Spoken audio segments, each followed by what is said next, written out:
You said that you love winning. What drives you more, the love of winning or the hate of losing? Maybe equally, maybe both. I don't like losing, and I do like winning.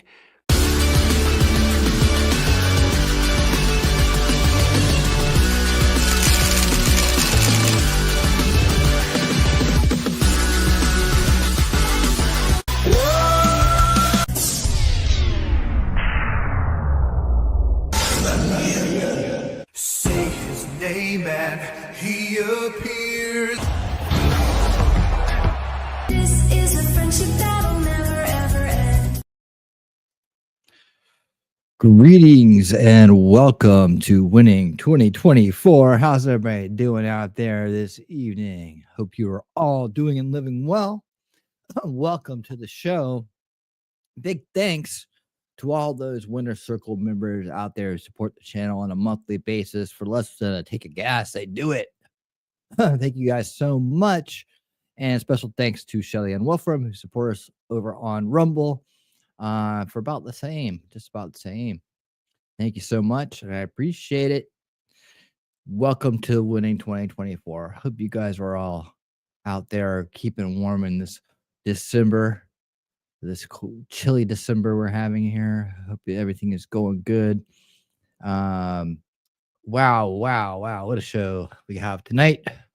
We're gonna be talking about all kinds of things, and then the back half of the show we'll talk about the big story, the big drone story going on, which will be leading into a announcement about the deep dive coming up on the issue.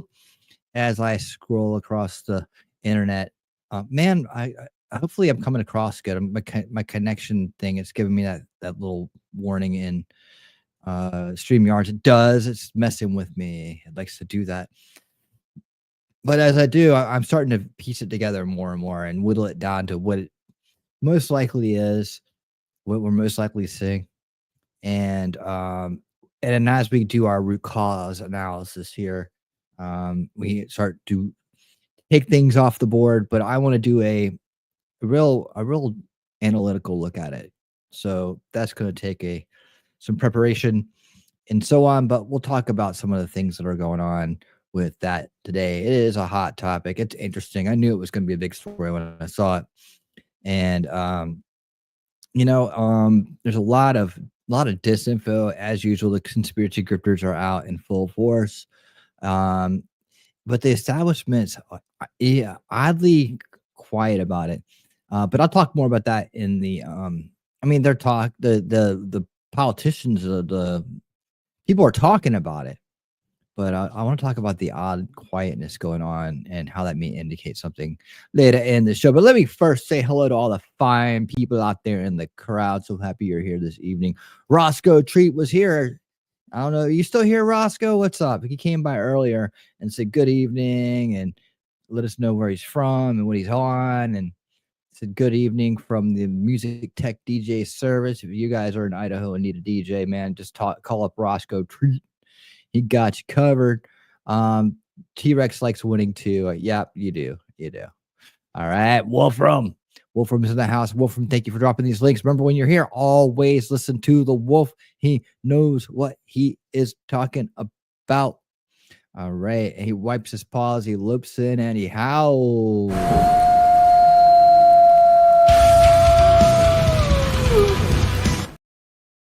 And that's how you know the Alpha Mod is in the house. He is here. Heidi, how you doing? Good to see you. She's saying hello to everybody out there. And so Shelly talking trash to Truth, giving big hugs as everybody walks in the door. She's over there on Rumble. She's doing her thing. She's got her coffee and her cat. She's all ready to go. All right. You guys ever? There he is. Right on. There's Roscoe Treat.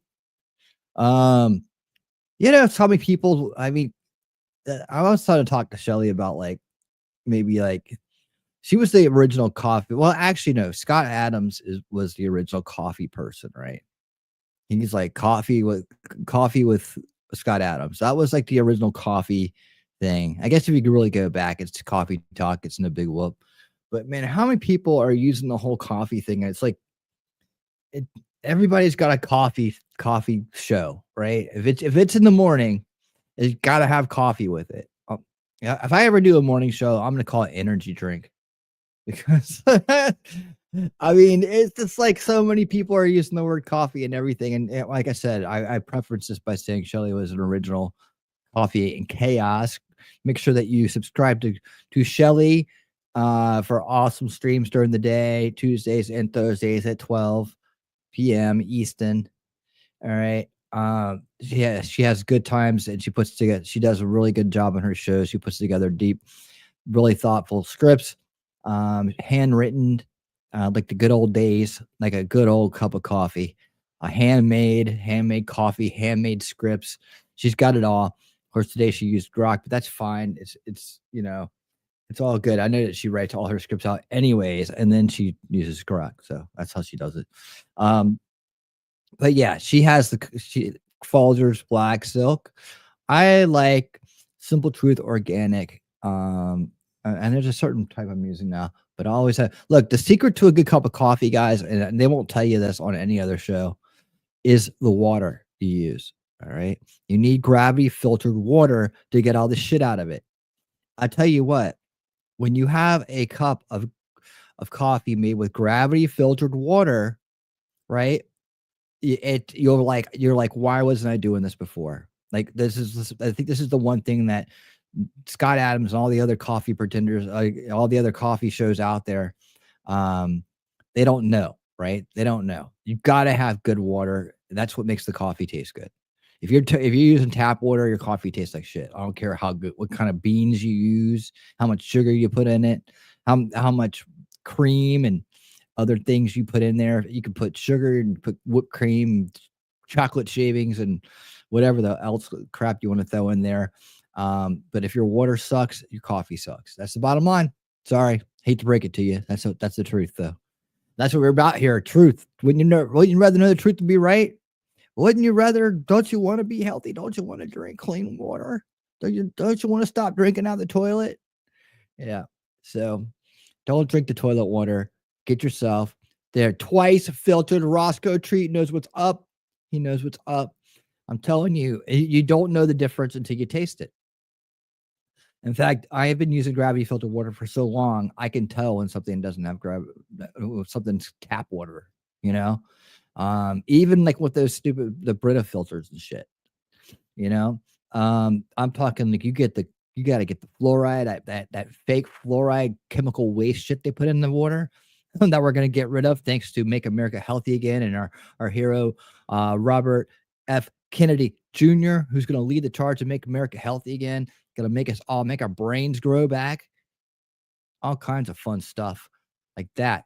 You're in another dimension, one of the sights and sounds and minds. The signpost up reads up ahead. This way back to the stream. Am I back? Am I here?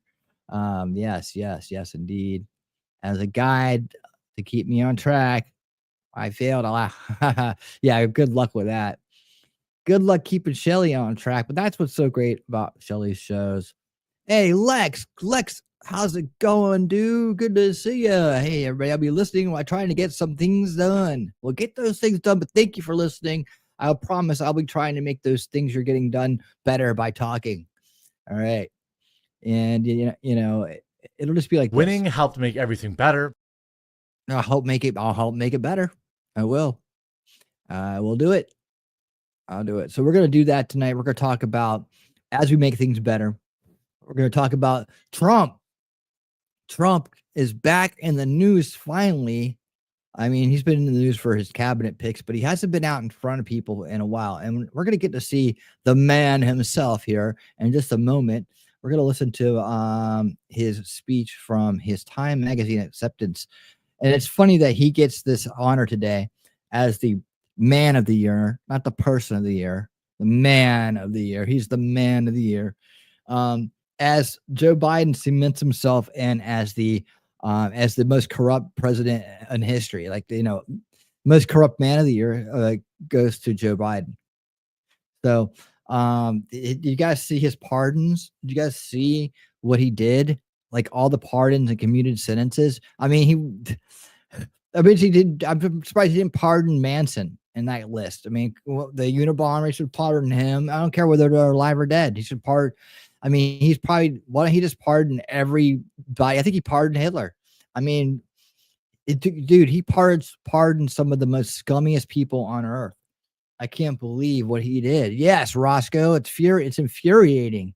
It's infuriating. So it's so funny the balance of the universe here in play, as Trump, who truly is the man of the year, did an incredibly amazing things. Always does, always is.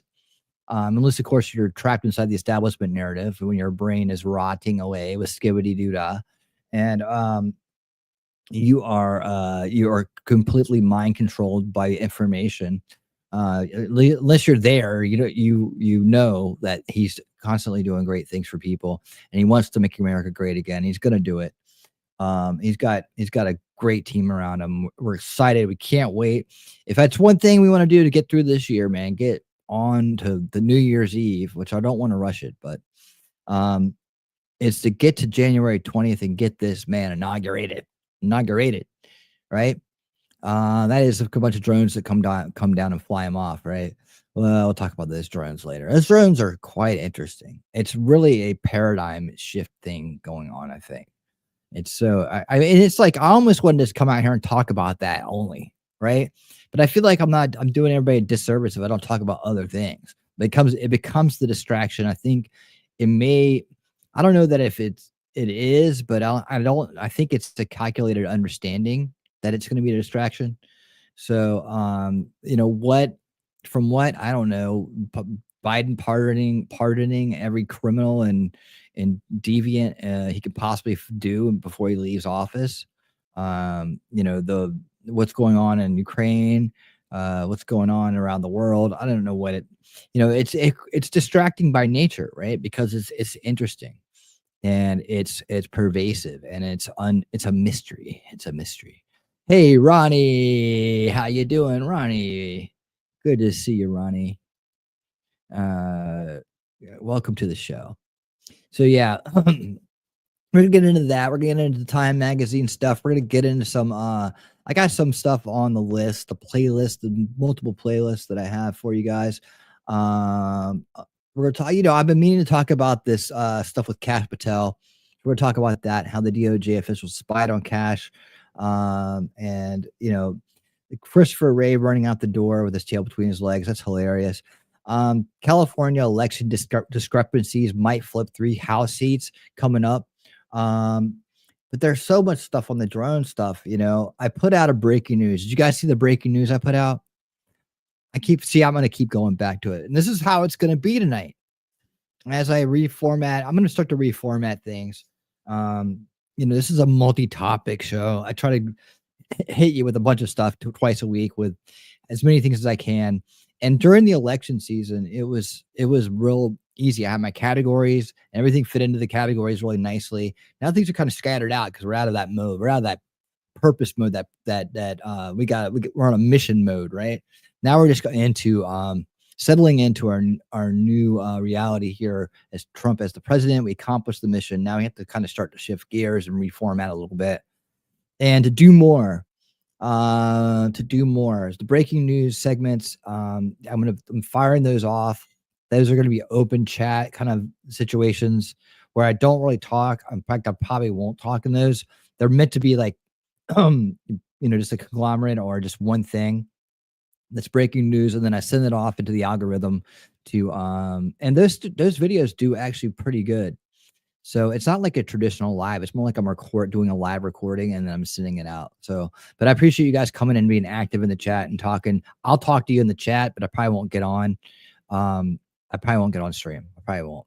Not right now. In the future, I may be doing videos where I'm on stream and I'm one topic at a time, right? I'm trying to figure out what the hell to do here. So things have to get better. They have to improve. And so I'm looking at different ways to do that and what fits best for what this is, right? This isn't a high school click channel. This isn't a drama channel. This isn't any of those things where you can get thousands of viewers and in your streams because they're all into that whatever that is. And it's like my stuff is very niche in the sense that it's about It's for people that are outside the establishment narrative and that are beyond, are heading towards being beyond the second veil. They want solutions. My viewers want solutions. They want to the truth more than be right. And they want to because when you have the truth, you don't have to be right. You have the truth. It's the truth. It's what it is. So we don't worry about trying to hang on to old belief systems and stay boxed into any narratives. We just want to keep branching out and always keeping an open mind, and that's what works, man. That's what's going to get you there. That's what's going to get you there, and that's what's going to get us to the place we need to be, and what the place this world needs to be, and our country needs to be. Stay who you are. Take it one day and a step at a time. Oh man, I don't think I have that song loaded up. Can I even add it? Let's see. Weddings. No. Oh man, if you say it, we have to play it. Let's see if I can get it up here. She said the words. I wrote a song called One Step at a Time. That's right. I did. I wrote it a long time ago, actually. And I've just put it to new music. And Heidi said the words, so I'll give you a little sample of it. It's like this. There's a man, he's walking down the street, feeling pretty hungry, sees an apple on a tree, goes and picks the apple, looks it up and down. You guys hear it? Breathes on the apple, wipes it all around, takes a bite of the apple saves the day, puts a smile on his face, and he's walking away, goes left foot, right foot, left foot, right foot, left foot, right. Dana, what's up? How you doing? He's moving slow, but there's nothing to see. Why's everybody always slowing up me? I really don't care, I don't even mind, I just take everything one step at a time. I go left foot, right foot, left foot, right foot, left foot, right foot. All right, get a little music to start the night out, huh? All right, so, Dana, what'd I say? I got yelled at for saying it wrong. All right, yeah, that's a little sample. I usually play this song. I usually save that for, you can hear it. Yeah, I usually say that for Saturday nights. So even though I won't be on this Saturday night, Valerie Bertinelli, One Day at a Time. Well, this is it. I remember that one. So yeah, that's one step at a time. What? Dana 36G. I think I know what 36G stands for. I think I do. Yeah, I yelled, eyes roll. Right. All right, I'm having a good time already. So yeah, we're gonna talk about this, all this, and more. But I've been, like I said, the drone thing, I keep wanting to go back to it constantly. So I have to do like a big show on it. Ladies and gentlemen, I'm gonna do an unveiling reality. And we're gonna get the board out. I'm gonna put out a list of things, what to take with a grain of salt, what to go in the maybe bucket, right? What we can rule out, what we can rule in. And I've got a lot of things. I got a lot of evidence from people that a lot of the big talking heads out there aren't using. Even the big channels, the news people, people that are reporting shit, the big establishment media channels, outlets, the media outlets, they're not talking about it. It's like this. If you saw the breaking news segment I did, I think this is where I got off track. Then if you watch the whole thing, there's a guy in the middle of it, right? Probably the third video in, named Sal. Hold on, I gotta pronounce his name in Italian. Let's see. Let me pull this over that way. There it is. Let's see. Where is it at? Breaking news. There it is. Okay. I think it's like Sal Macagalino. Sal Miracolino. Sal Macagalino. That's his name. That's how he says it now. But he's a shipping expert and a maritime historian. So imagine legal vices, but without the law degree and the booze, right? And you have Sal, and Sal is someone who focuses on this stuff. And the reason why Sal was an important person And that whole story about debunking the suspected Iranian drone mothership, which the guy keeps doubling down on. What's his name? Jeff Van Drew from New Jersey, right? He's like, don't put the gun. People are stupid. I'll play a little bit from it tonight. We'll get to that part of the show. But the reason why Sal is important, and the reason why people like Jeff Ostroff are important, Ostroff, and other people that I pull out that are experts in certain areas when I do my analysis, like the shipping guy I did, another guy who is into barges and supply chain. He understood that boat in the Baltimore Bridge collision. He understood that better than anybody else. Nobody's using that. The experts, the real experts, when they're doing their analysis. I go out there and find them, and I'm lucky enough to come across them. But Sal points out the fact that he's got eyes on the Iranian mothership as we speak, right? The aircraft carrier that carries all the drones, right? That's the mothership. The mothership. They made it sound like some giant thing hovering in the sky with drones just spawning off of it constantly, which probably will happen one day. But Sal points out that they use satellite tracking for all these ships. Like no matter where these ships go from Iran or any other country, they know where they're at all times. Like, I mean, and he showed the images. It's like, there they are right there. We're looking at them right now. This is where they are. They're in Iran. I mean, it's like, okay. But I found other stuff like that too. Like I found a guy who actually works on and is like he writes software for drones, literally works on them, right? He's an engineer, smart dude, these are people that don't normally make videos about news and stuff. They make videos about what they do, right? And when you find the best information from people like that, and these people, these big outlets and other places, they don't go find these, they don't look into them. I mean, I can sit there and be like, look, go look at Jeff Ostroff when it comes to July 13th and that assassination attempt in Pennsylvania. He nailed it. This guy is one of the best at what he does. He's an engineer. So I find these engineers, right? People like myself that put the time in and do meticulously granular root cause analysis. And yeah, that's the kind of stuff that I bring to the table when I do this kind of stuff. So the people that I'm going to bring up on the next Unveiling Reality when I go, and this might be a two-parter, I don't know, because I don't think this issue is going to go away anytime soon. Well, probably in January, it'll probably go away. Let me make a wild prediction. It'll go away in January, I don't know, 20th.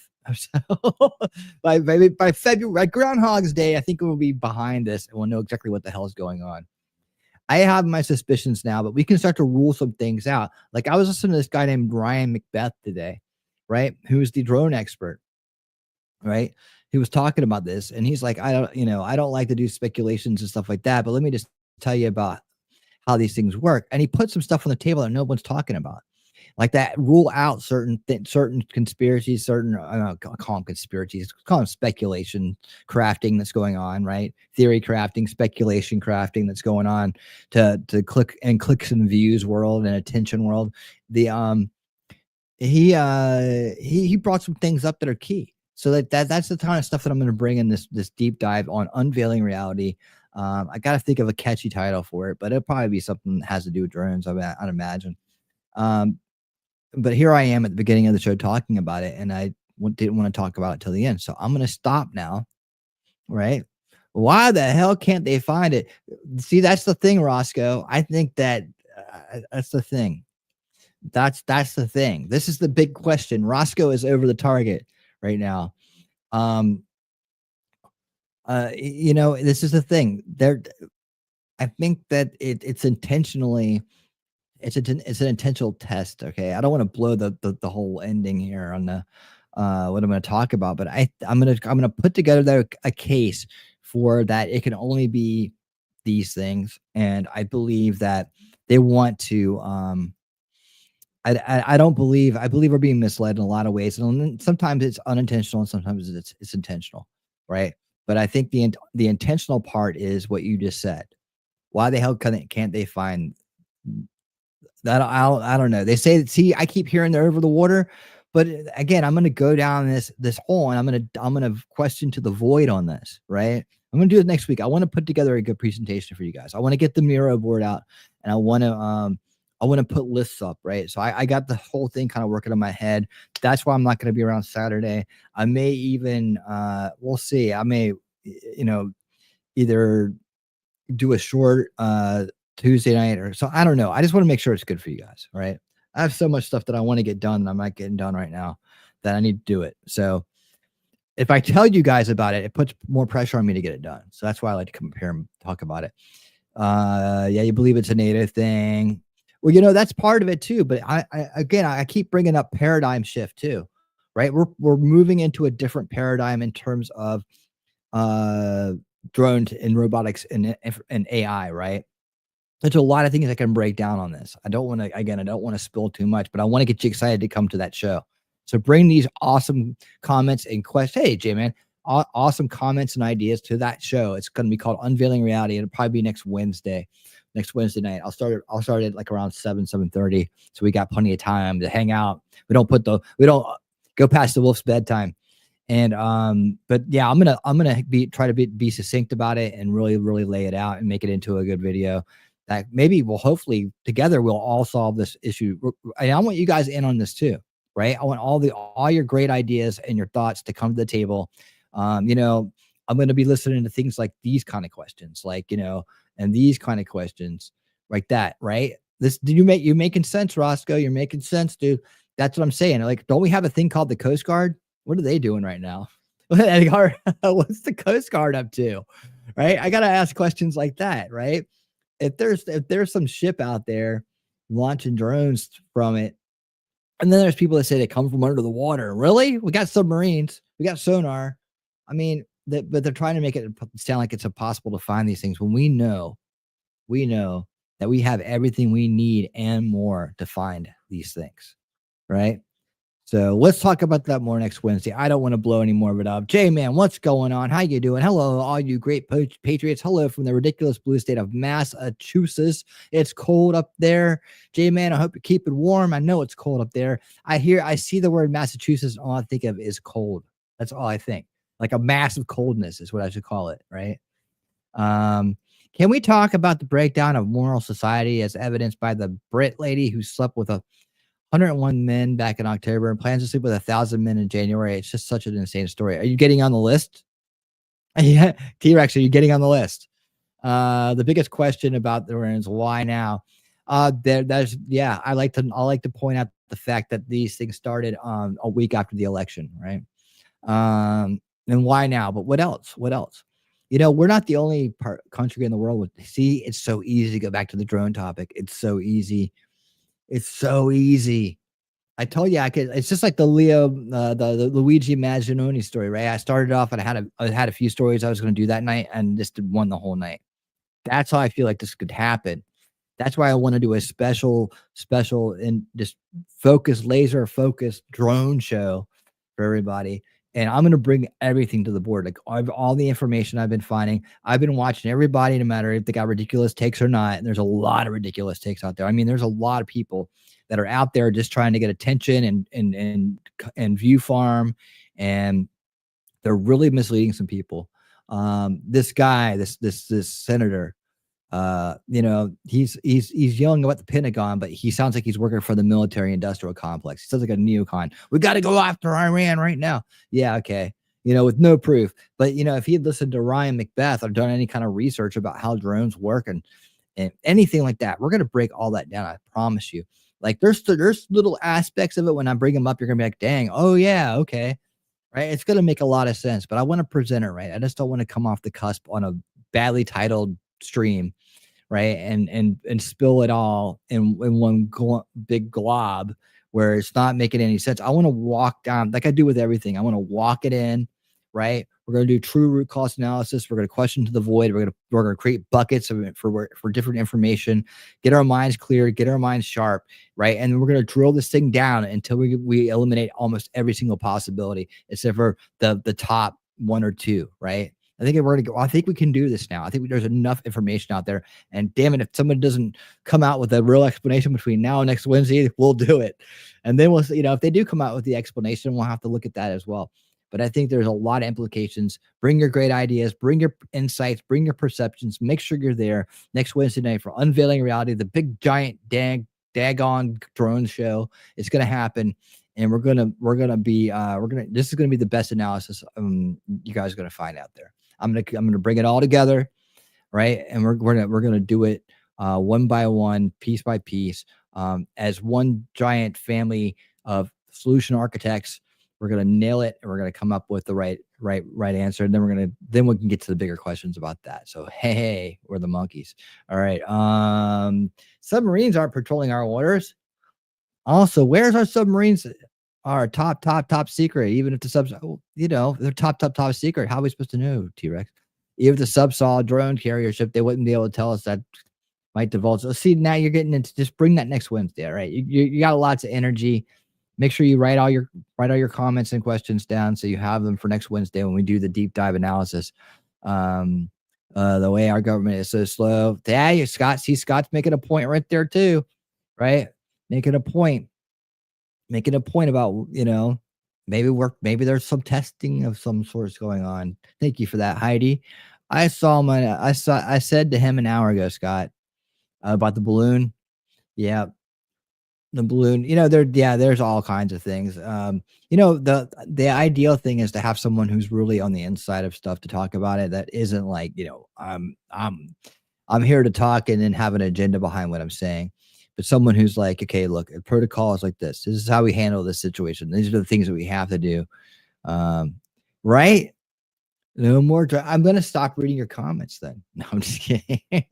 All right. Hey, look, though, this is the way that I do this, right? This is the way we're going to get off this drone topic and get on to other stuff, because other things are happening in the world. I swear to God. New Jersey's still there. It'll still be there. And we got to do this. Right? We got to hear from the man. We haven't heard from the man in a minute.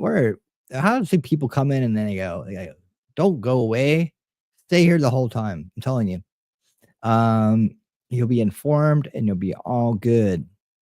Let's see. To federal airspace. See, I did it again, didn't I? Okay. Not being defended. Scott, next Wednesday, deep dive, Unveiling Reality, the big goddamn drone show. It's going to happen. And we're going to get to the bottom of it. I promise you. I'm going to get the board out. We're going to have buckets of information. And everybody's going to keep talking about it. I know. Okay, this is how I'm going to do this. This is what we're going to do. Ladies and gentlemen, Time Magazine to name Donald Trump person, which means man of the year. Yeah, I guess a woman could win it now. The person. Can't we just have a man and a woman of the year? Right? Can't we just have both? All right, I skipped the song and I skipped all the fluff in the beginning. Here we go. Let's hear from the man himself. Time Magazine literally put out an article, a story in 2020 about how the Democrats rigged the election. Here he is, Donald Trump getting the Man of the Year award. There's JFK Jr. hanging tight with the crew. Melania. I don't know who this guy is, but he looks really happy. Time is just trying to sell their awful magazine. Of course, Trump is the person of the year. The much more interesting story is the lady basketball player saying how she's honored to be the athlete of the year, but she also pays attention to the black ladies who really built the league. Bunch of woke bullshit, if you ask me. Yep, you're right.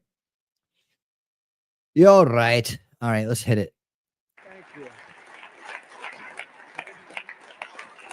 Well, thank you very much. This is an honor, a tremendous honor. I brought some of our compatriots along with us. They're going to do a beautiful job for you for the next 4 years. And it's really been something very special. And I have to say, Time Magazine getting this honor for the second time. I think I like it better this time, actually. Look, does RFK Jr. not look like his bodyguard? He's there. He's like his tough friend. It's like his kick-ass friend, right? So he's the Donald's the alpha here, right? But he's like his kick-ass Sigma friend right there. He's just there to back him up. You talking, man. Like if someone was to step to him, you just see RFK Jr. like step out in front and be like, you want some? You want some? But we did a good job. We had a great first term, despite a lot of turmoil caused unnecessarily. but the media's tamed down a little bit. They're liking us much better now, I think. If they don't, we'll have to just take them on again, and we don't want to do that. But I do want to thank Time Magazine. I've been on the cover many times. I don't know who has the record, but I can only probably talk well about 25% of the covers. 25% are great. The others I just sort of hide. But it's been an honor, and every time it's an honor, I will tell you. And thank you very much for doing it, and thank the whole group at Time. Really very professional people. Thank you very much.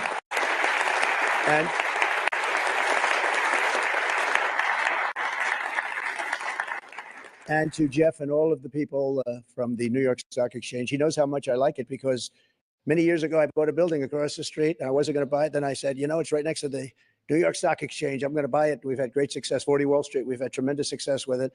But you've really had success with the New York Stock Exchange. It's an incredible group of people. And Jeff, you have done an incredible job, you and your group. And what a beautiful speech you made. Thank you very much. That was some introduction of all of us. But we've don't you want to be healthy? gone up since the election. I was just told by Scott. Everybody said you have to pick Scott Bessent. He has to be the one chosen for Treasury. Where is Scott? Let's see. He's around here someplace. He's around here. He told me we picked up $3 trillion since the election day, and I said, well, that's good, but what about before the election day? He said we picked up some money there because they thought you were going to win. I said I like this guy. He's going to be my Treasury Secretary. That's who that is. That's going to be the Treasury Secretary right there. Gotcha.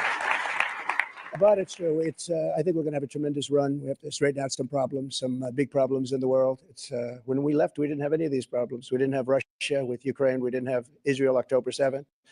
We didn't have the Afghanistan disaster. We didn't have inflation. We had no inflation. And we had a very strong economy. And we're going to do that again. But I think we're going to even up it because now we have experience that we didn't have. Now I know everybody. You know, when I first came in, we came down, Melania and I, a great first lady who's very popular, by the way. She rang in. She rang in the bell. She rang in the bell. Why is it skipping like that? Is that me or them? Is it just going too quick for the awesome bandwidth here? I guess. But we came down and we're driving down Pennsylvania Avenue, and it was so beautiful. I said, you know, I've never done this before. I didn't know anybody. I got to the Oval Office, and I'm picking all these big positions, and I didn't really know the people in Washington. But boy, did I get to learn fast. And now we do. And I think we have an incredible staff behind me and others that aren't here.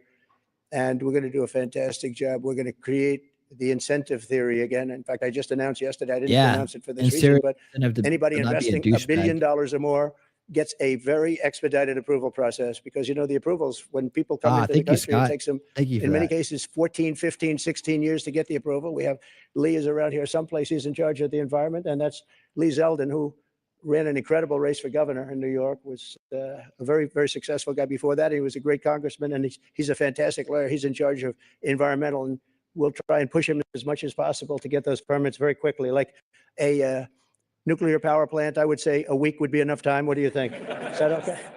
We're going to get fast approvals, and it's great that we have Lee and all of the people behind. They're all stars in their own way.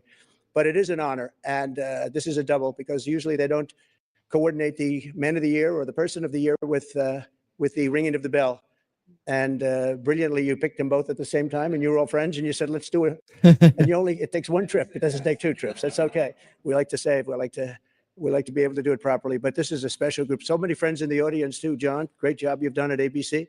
I'm really proud of you, and you've been so nice to me. Otherwise, I wouldn't actually acknowledge you at all. But you have really, that really is. It's a terrific job you've done. But again, I want to thank you. We're going down to YouTube's been doing this all day, huh? I hope that not all the videos aren't like this. That might make this more of a talking stream. The bell now, and I could just say that the economy, I believe, is going to be very strong. We do have to solve some problems. We have wars going on that we didn't have. We have a lot of things happening that we didn't have that would have never happened. They would have never happened, but now they have happened, and I want to get them solved. We have to get them solved because ultimately, the power of weaponry today is the biggest threat we have, in my opinion. It's not some of the other things that you read about. It's the power of weaponry. The weapons are so powerful, so devastating. And I rebuilt our military. I got to know every one of them, including nuclear weapons. I hated to do it. Actually, I hated to do it. But we did some nuclear weapons that are so devastating and almost makes you very sad as you get them and as they come online. It makes you very sad because you know what the purpose of them is. And you just hope to God that you never have to use them. Because if you do, the world will never be the same. So we have to be very, very smart. We have to be very sharp. We have to be very special to do a job. And I think we'll get it done. And I think we're going to get a lot of people in the room. We've seen it. We were in Sure. France where President That's good to Macron hear did from a him. fantastic job with the cathedral, an absolutely fantastic job of Notre Dame. And Notre it was Dame. beautiful. The opening was the opening. And I just got back and it was something really beautiful. And a lot of world leaders there. We had about 80 world leaders, different It countries. does look And like they were all I'll coming kick their together. They ass. all wanted to meet Don't- us. Who's looking at them Meet bad? me as representative of the U.S. He's gonna And kick there was a your lot of ass, goodwill, dude. but we're going to get some really tremendous goodwill. I was even thinking about inviting certain people to the inauguration, and some people said, "Well, that's a little risky, isn't it?" And I said, "Maybe it is. We'll see. We'll see what happens." But we like to take little chances, but that's not a bad chance. Here's a gentleman that's going to do a great job at HUD. Good luck, my friend. Right? He's going to be a seismic. Man, President Trump, I love him, man. He's having a bad hair day though. I don't know if it's just getting hard to do that style at his age. I don't know but he seems to be like, having a little bit of a bad hair day. But yeah, RFK is just like looking for someone to kick their ass. He's like, who's gonna fuck with my friend? Don't you dare. Been my friend for a long time. It's nice to see you. I haven't shaken his hand yet. Come on. Congratulations. Right? Real Oh, this is treat. only You're gonna be 1.25. great. This is And Ben just Carson winning is your speed. biggest fan in the world. You know that. Ben has been with us for a long time and he's done a fantastic job. Thank you. Good. So, ladies and gentlemen, go on. We're going to I'll knock your put it ass straight. out. You better not We're going be to give looking at him tremendous like that. incentive like no other country has. We're cutting your taxes. We're going to cut them very substantially. We got them down to 21% from probably 42 or 44%, depending on where you are. And we got them Just down get to that. 21. Like, I'm not Everyone gonna said take that any was a shit miracle. from you. Now we're getting them down to 15, but only if you make your product here. Otherwise, you pay This dude's over here holding his hands together because he's getting tired. He's like, I'm ready to kick some ass. Anyone want to fight? I'll fight you. 21, which is not bad. It's in the middle of the pack, but 15 brings you down to among the lower. You better clap, goddammit. And- I'm clapping. And for those that are running the big companies, those great, big, beautiful companies, nobody's going to be leaving us. You're going to be coming back. You're going to be bringing it back to the United States. We are incentivizing If you everybody leave, I'll to come kick back your ass. to the United States. We want you back here. Car manufacturers, everybody. And we have one product that nobody has really to the extent that we do. It's called oil and gas. There is no country in the world that has more. We're number one. I brought it to number one during my first term in terms of production. We're going to be number one plus. We'll do numbers that nobody will really see before. And when that happens, prices are going to start coming down because people can't afford their groceries, and they're going to be affording their groceries very soon. I tell the story about a woman who, an old woman, no money, went to a grocery store, had 3 apples. She put them down on the counter and she looked and she saw the price and she said, "Would you excuse me?" And she walked one of the apples back to the refrigerator and came back to pay for the 2 apples. And she left with 2 apples. And the woman at the counter said that was so sad. 3 minus 1 when I is heard about 2. the story, I said that should never happen in America, and it's not going to happen in America. Yeah. We're going to do it right, and we're going to take care of our people, and we're going to do things that nobody ever thought even were possible. But we're going to have an economy the likes of which nobody's ever seen before, and everybody's coming back to America. I saw that the other day at the cathedral. They're all saying, "We want to come back. We want to come back." The only And with a first couple lady of changes done by Howard and Scott and some of the great people up here with me, we're going to bring them all back. They're all coming back. So thank you very much. This is a great honor, and ringing the bell will be fantastic. And go out and get them. We're with you all the way. Thank you very much. Get them. Thank you. All right. I'm going to leave it right there just because freaking skippy doodah is going on with the sound there, man. That's going to drive me crazy. If that's the case, I'll be doing very short video segments here. I hope not. I hope it was just that one. Did you guys notice, does the picture look better? Like, does it look better? I'm wondering. Well, I got 1080. If you don't have me sit on 1080, you're missing out. But that's the advanced StreamYards package, whatever. The one they make you buy anyways. But if you want to have like all the cool clips and stuff I have an extra room and all that. You gotta buy the expensive package, but that's what you Winner Circle people help me out, and people who super chat, you help me afford the increasing price of StreamYards. And I got editing software that I pay for. I got AI stuff that I pay for, where I do, some of the refacing stuff and other things I use AI for. You guys help, the premium membership, so we don't have commercials in our videos when we're watching them, things like that. But I did get the upgraded screens. Like, I got new screens for Christmas, and even though it's not Christmas yet, I opened my presents early. but it's got this HDR color, and I'm just wondering if the HDR color translates to you guys out there. It's hard for me to tell because all I'm seeing is HDR color on all my screens. So I got two. So I got this new setup. It's pretty cool, but it really does help cut down on the white light too. It's not as bright, you know. It's like it's cool looking. I could let you guys see it. You'd love it. All right, but you guys help out so much with that. Thank you. Let me get this off the screen that I've made that point. Just let me know in the chat, those you guys who can, if you notice a better picture quality coming off the Winning Reality channel these days. All right, let's get into this stuff now.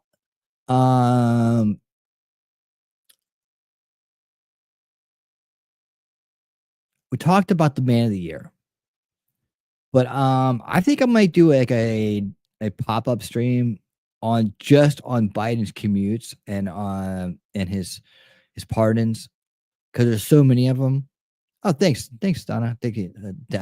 See, now she's got me messing your name up. I want to say Dana, but it's but then I heard it was Dana. All right, so Dana. Now I gotta remember Dana 36G. All right. Right? I know. You never minded before. You never minded. So you've never said anything to me, but I want to make sure I say people's names right. Right? Scott Hatfit. Yeah, Hotfit. Right? You say it right. You gotta say it right. Okay, so I want to talk about the contrast in what a good person and a good leader looks like, and the kind of recognition that they get, and what a total scumbag looks like, and what he does. I mean, we already know I mean, it's bad enough he sniffs children's hair. I mean, it's like, and grabs them and literally sees one and like goes running towards it. Like, you know, he just can't help himself. It's just weird. It's really, really weird. But let's get that back. So that works. All right. I'll try that like that.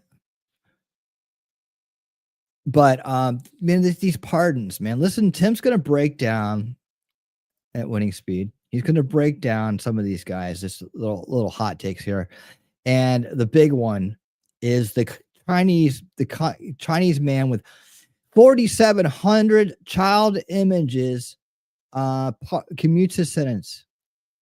Is 4,700 enough?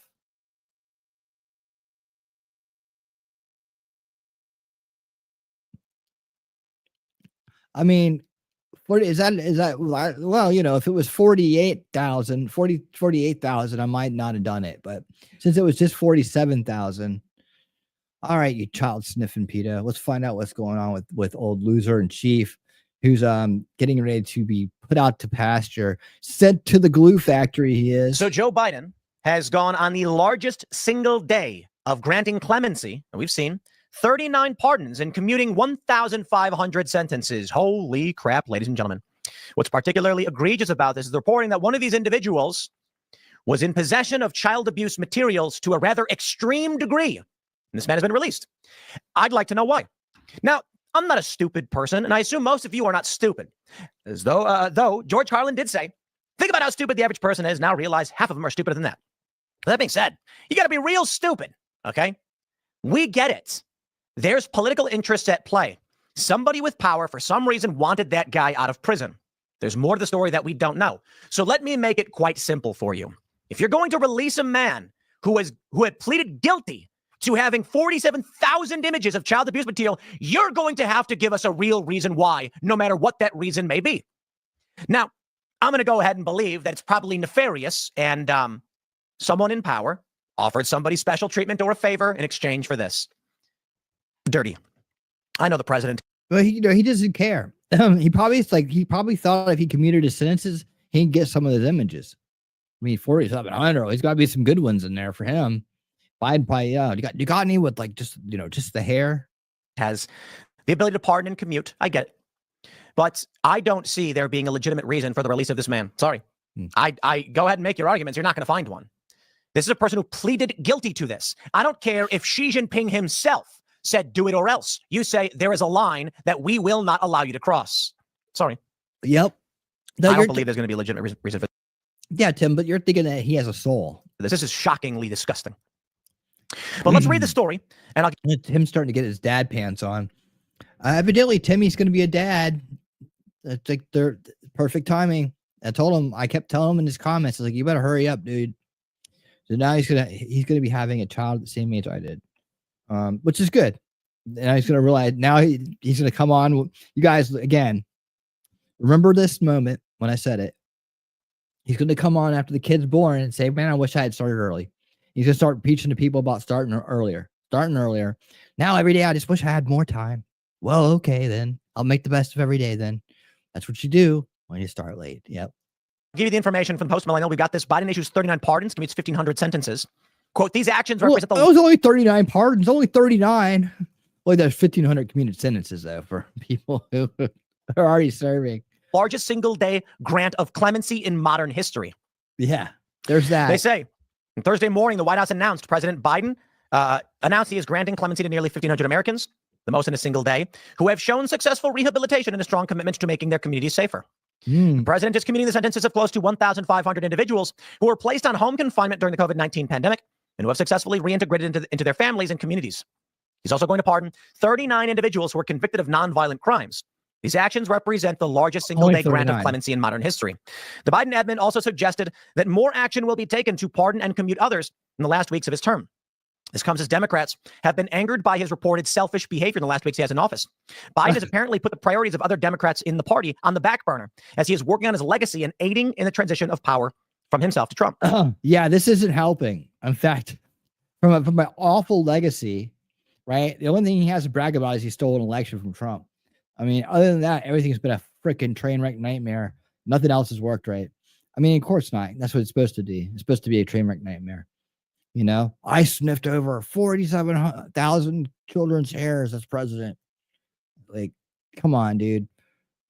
What legacy? He's got no legacy. He's the worst president of all times, one of the most corrupt and despicable human beings of all time. Despite the rather large number of commutations and pardons, the most controversial likely remains the pardon of his son, Hunter Biden. This we understand. I don't think that will be the most I don't know. The Chinese man's running a close second, if not tied for first. controversial, however. The pardon from Biden did not just clear Hunter of the crimes, blah, blah, blah. We get it. Biden argued that Hunter was singled out. I'll give you this tweet from Brianna Morello. Breaking news. Joe Biden just provided a Chinese national with clemency who was convicted of having 47,000 child abuse images in his possession. Shanlin Jin was sentenced to 97 months in prison after pleading guilty. Plano police stopped going through his computer for confirming 1,338 images. Oh my, I can't even. You see the word, right? I'm not going to say it, but I'll do this. You see the word, right? This is the person that Democrat establishment president Joe Biden commuted the sentence of. He was sentenced to 97 months. That's it. Man, if I tell you what, if I was president, I would have added more time.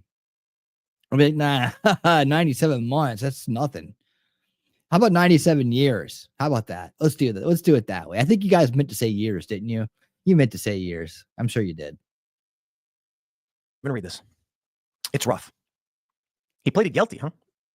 There's another image I want to show you from the Dallas Morning News.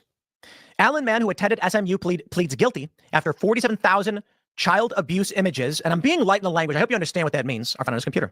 Shanlin Jin, a Chinese citizen, pleaded guilty to one count of possession of... A Chinese citizen, not even an American, is here doing this. You know, 4,700 images. What do you think this person does in their spare time? having those images in his possession. And here is the executive grant of clemency. Let's pull this up and make it a little bit larger and easier to read. You can't take 47,000 images. You got to find them. You got to know people that have them. Say that, you might know a ring of people, right? You might know a ring of people that might have these kind of things. Yeah, he's getting ready to walk right back to his ring with a nice presidential pardon. You probably frame it and put it on the wall. To all to whom these presents shall come, greeting. Whereas Sean Lin Jin was convicted in the United States District Court for the Eastern District of Texas on an indictment charging violations of Section 2252A, Title 18 U.S. Code, for which a total sentence of 97 months imprisonment, 5 years supervised release, restitution of $30,500, forfeiture of specific property, and $100 special assessment was imposed on July 14th and 19th, 2022. Let me just make sure we're lining this up with the story as reported as well. So the Dallas Morning News doesn't actually have any of the finer details there in the headline. It goes on to say, whereas Sean Lin Jin has been confined continuously since his arrest on January 24th, 2021, whereas it has been made to appear that it is in the national interest that the term of imprisonment related to the aforementioned conviction not be served in its entirety.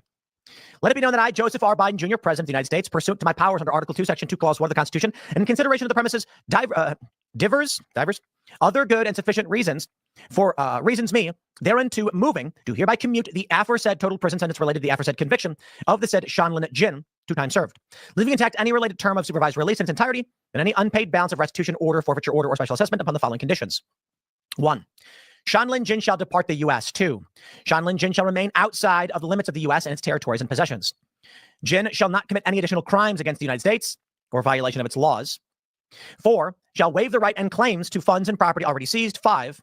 Shall not accept or otherwise receive any financial benefit, directly or indirectly, in any manner or amount from any book, movie, or other publication or production in any form or media, but the circumstances surrounding the instant offenses or commutation. And 6. Sean Lin Jin shall waive and release any and all claims, demands, rights, and causes of action whatsoever, kind and nature, against the United States of America, its agents, servants, employees, including any actions challenging its convictions of sentence. So he gets to go home with no problems. I mean, are they going to do something to him when he gets there? I mean, it's trying to like, look, send this dude back to us. We got something for him. Now, if I knew that was the case, I'd be like, okay, they're, you know, the Communist Party is going to really bring this guy. Like he had it too good here. That would be okay with me. I'm all right with that if I find out that's the case. I mean, still, but 97 months, 5 years, and it's 5 years supervised release. What is it? $30,000. That's it for being a menace. I mean, dude, 47,000 images of this horrific stuff, right? You don't think that he was involved in some of this? You don't think that there's victims out there? I mean, they should have been trying to figure out, you know, who this guy's associated with. And maybe that's what it was. Maybe he gave up names, and that's why they commuted his sentence to. Maybe that's why they made his sentence so light. Maybe he named names and stuff. I don't know. There's something to this, but if it's just pure on his face, like, hey, I like this guy, I'm gonna let him go, or you know, somebody, one of his donors, his Chinese donors, said, hey, let my cousin out. Right? He's a douchebag, but let him out.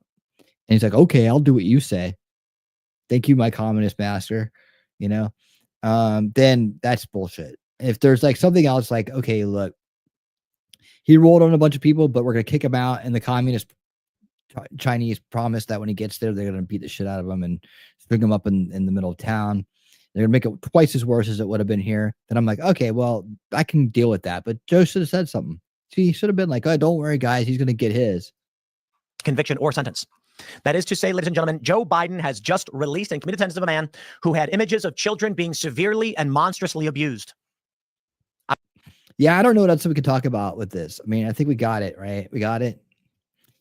Thanks, Tim. All right, we got this. We got it. Yeah, that's interesting. I guess there's more to it, right?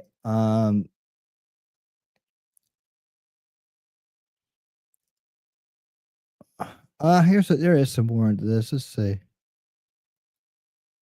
Granted clemency. That it's the background, huh? Let's listen to the background. All right, with Tim, receipt and possession of child pornography. Defendant was subsequently indicted on February 24th, 2021 and charged with 3 counts with violations Title 18 U.S.C. 2252A. Completely lines up. Are you going to explain to us why this man is being allowed to leave after these are crimes against humanity? I'm sorry, I got to tell you guys. All right, no, I told him for you, Tim. It's all good. I told him for you. I'm sure you agree with everything that I said, so we'll leave it at that. Okay. Let's talk about, this is a quick little one here. Man, I can't believe I never said that one. We're going to see Robert Guevara a few times tonight. So not a bad person to see a few times. Let me make sure the volume's down on this one. All right. So this is the one that I don't know. There's a lot of things that people aren't talking about. I got some stories to go over that aren't being talked about right now. Right. Thank you for that. Remember, when you're here, always listen to the wolf. I got some really cool folks in the house tonight, man. It's like looking out in the crowd and I'm seeing a lot of cool, smart people hanging with us, man. We got Scott, we got J-Man, we got Roscoe, Heidi, Wolfram, Shelly's out there somewhere.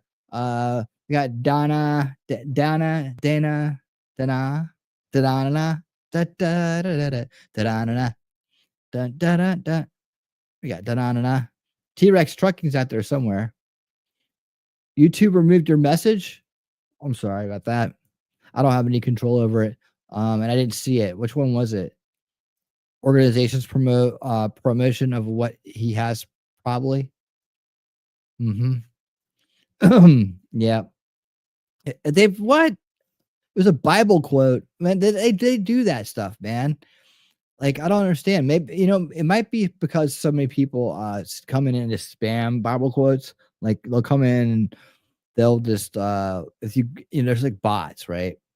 They'll come in and no matter what you're talking about, they'll start trying to like evangelize, like street evangelizing, virtual evangelizing, which is kind of distracting. So people probably complained about it and they probably just said, okay, well, if you start quoting stuff, we're just going to automatically block it because the bots do it. So I don't know. It might be that. I'm sorry though. I'm sure whatever it was awesome. And let's see. Here we go. California election discrepancies. In California, no way. Might flip 3 House seats. Might. See, man, we talked about that F curve. We talked about the fraud curve. We talked about, how they do it. We have people around here know how that shit's done. But I felt like there were some races that they stole, even though they didn't steal the big one because it was too big to rig. Some people didn't believe that was possible. Some people thought they had it all figured out. They were like, well, I'm going to vote for Trump, but they're going to steal it anyways. I get the pessimistic kind of like, but that's just someone who isn't really involved, right? Didn't know the effort that was going into it. We all kind of feared it a little bit. We all were worried about it, but none of us were being like, okay, I'm going to quit. I'm just like, this is useless, right? Otherwise, he wouldn't have won. So we believed in too big to rig, and we played the game like it was going to be too big to rig. And guess what happened? It was too big to rig. So I know there were some people that, many people out there that were poo-pooing and him and Han and going like, well, they're going to steal it anyways. Nothing you could do about it. Just give up. No. You guys were all wrong. And I'm happy to say it. All right, here we go. Robert Gouveia. Maybe some House races in California would flip if the elections were legitimate. 6:45 p.m. bomb threat clears the election counting center. That happened here in my county. Huge ballot in Georgia. Discrepancies could flip multiple U.S. House seats. Concerned citizens warned that Newsom had sent people to Orange County and the GOP ballots needed Newscum. He's never going to outlive that name. To be cured. Donald Trump will be the next president, but we need your help because they're trying to steal these House races. Strange things happening in California. Rasmussen and Joe Hoft reporting on this story that's capturing a lot of attention, saying maybe some House races in California would flip if the elections were legitimate. And as we saw in all of the races, I believe it was all of them that were counting days and weeks after the elections, for some strange reason, the Democrats won those. And especially in California, you can see here, Rasmussen is calling this out, saying Orange County, California, the Friday after the election. Here's a couple weird things that happened. 6:45 p.m. bomb threat clears the election counting center. Then security live stream system is disabled during the search because it's an ongoing investigation. 2 F-150 white vans with blacked out windows arrive. Then huge ballot discrepancies subsequently pop up right in California in Orange County. Interesting. Now, Joe Hoft also shared this story, which is what Rasmussen was referencing. Joe Hoft. Hold on. Rumble, what's up over there on Rumble? How you guys doing? Got 16 watching, got 2 thumbs up. Guys, please hit the thumbs up. That helps us out in the algorithm, lets people know, hey, this is a great stream. You should come check it out. And if you're out there watching and enjoying, thank you so much for being here. I appreciate you being part of the solution. Help me be a bigger part of the solution tonight, and hit the thumbs up. Make sure that that's how Rumble's algorithm works. We need to get those thumbs ups going to get out there and get more people in here to see this awesome content. So thank you guys so much, man. You guys are awesome. And there's Jacob Castro. What's up? Holding it down on the Rumble side as always, burning it down. What's up, Savage? How you doing? Good to see you, my friend. Thank you so much. See, listen to Jacob Castro when you're over there. He's got it all scoped in. Let me tell you that. He's got it scoped in. You know him from Gateway Pundit Excellence, says huge ballot discrepancies could flip multiple U.S. House seats. Maybe if it wasn't California, which is one of the most rigged states by Democrats, maybe the most in the whole country. The first indication that something was up in Orange County was on Thursday, November 7th, 2 days after the election. Concerned citizens warned that Newscomb had sent people to Orange County and the GOP ballots needed to be cured. A bunch of races for the 45th, 47th, 49th district are razor thin. 364,000 ballots are left to be counted. National Democrats sent a bunch of people in there. This guy said, I'll be blunt, we're outnumbered. Donald Trump will be the next president, but we need your help because they're trying to steal these House races. Trump asked for help November 9th. On Friday, after the election, a bomb threat was reported at the election center. Initially, it was reported that staff and members of the public needed to be removed shortly before the voting was scheduled to stop. Now, later, we learned that the live stream of the facility was also taken down when the facility was being searched for a bomb. We don't know who made the call to shut down the live stream. I mean, dude, this is the same damn shit. Same damn playbook every time. They're always going to do it. You know, they're always going to do it. This time, they took down the live stream so you couldn't see what they were up to. And see, they learned that from Fulton County when they did the fake water emergency, right? And they ran everybody off, and then everybody's got video of them pulling out their rigged ballots from underneath the table and running them 3 times a piece. Feed, but it happened. Per discussions with law enforcement with decades of service, the live stream provided an eye of operations. Shutting it down put the lives of many in peril. We don't know what happened or why, but it was down. 1 month later, 5 out of the 6 U.S. House races counted in conservative Orange County were won by Democrats. Okay, so my apologies on that. Not all of them. Only 5 out of 6. We still have no information on who was behind the bomb threat. The mainstream media is silent about it, but it occurred in California and in more than 50 counties across the nation. Now, the results of the elections in Orange County were completed weeks after the election. In the presidential race in Orange County, 1.4 million ballots were counted in 2024. This is out of a reported 1.8 million registered voter. That is 76.1% turnout, which is a lot, which he says is incredible. The total number of votes for president when adding up the votes for all the candidates in 2024 was only 1.39 million. That is 26,000 votes short of the number of ballots counted in the election. So where did those additional votes go? Although the tremendously unpopular in California, somehow Kamala got more votes for president than President Trump in conservative Orange County, California. So Kamala beat Trump in a conservative area in California is the point, which is Orange County. You can see the numbers there, 691 to 654 by about 36,000, 7,000 votes. In the Senate race in Orange County, there were 2 Senate votes to make. One for the candidate to fill out the remainder of the term for Diane, the other for a 6-year term starting in January. Now, in both races, GOP candidate Steve Garvey received more votes than Schiff. Also in both. Is that Steve Garvey, the former Dodger, like the baseball player? Look at that. He should have won. Cases, Garvey got more than President Trump did for president. That doesn't make any sense again. We saw similar things happening in Arizona, where I think, was it Ruben Gallego beat Carrie Lake, but got more votes than Kamala did for president, right? So people were voting for him and not Kamala. Like, why are they not voting top of the ticket? Is the same story. Did Adam Schiff lose? Or what do they do? Flip it around later on? Here. So Trump, you would theoretically would imagine, would also be beating Kamala. Trump's numbers should be where Steve Garvey's numbers are, or higher. Orange County also provides information on the number of individuals eligible to vote and active. The report below shows 1.9 million active. This is 40,000 voters less than the number of registered voters reported by the county. 1.9 active, and in the report, there's 1.86 who voted. Orange County also provides this information on the number of... Is it Steve Garvey, the baseball player? Dude, if it is, man, he's cool. He's cool, man. They should definitely elect him. He's way better than, well, anybody's better than Adam Schiff. Ballots issued in 2024. This report below shows 2.1 million ballots issued in the county. This is 325,000 ballots more than the number of registered voters above. How can Orange County send out more than 325,000 more ballots than registered voters? I guess because it's California. Also, a comparison between the numbers shows a material discrepancy. The number of ballots counted is noted in the first chart above, 1.4 million. According to Orange County's own report, the number of ballots returned is 1.18 million. That means that 309,000 ballots were counted more than the number of ballots returned in the county. So you see the numbers, man, you start adding them up, and Jim Hoff has found some weirdness in it. Trump says cease and desist. We know nothing's going to happen in California. This is how they run things. Yeah, and I noticed I think there was an error there too, and I noticed that more than less than sections. So it is. That was Steve Garvey, the baseball player. That guy was a Dodgers legend. A Dodgers legend. How could he lose? No, you see, that's when you know it's rigged. That dude, Steve Garvey, he's the biggest, one of the biggest celebrities out there, right? Wow. I mean, he was on every commercial. He was on advertisements for restaurants and car dealerships. And I know. I remember those days when he was a Dodger. Fernando Valenzuela was there. That's back when the Dodgers were really good, like in their heyday, the Big Blue and all that stuff. But man, how could you see? That's why you know that California is rigged. That Steve Garvey didn't beat Adam Schiff. Please, come on, please.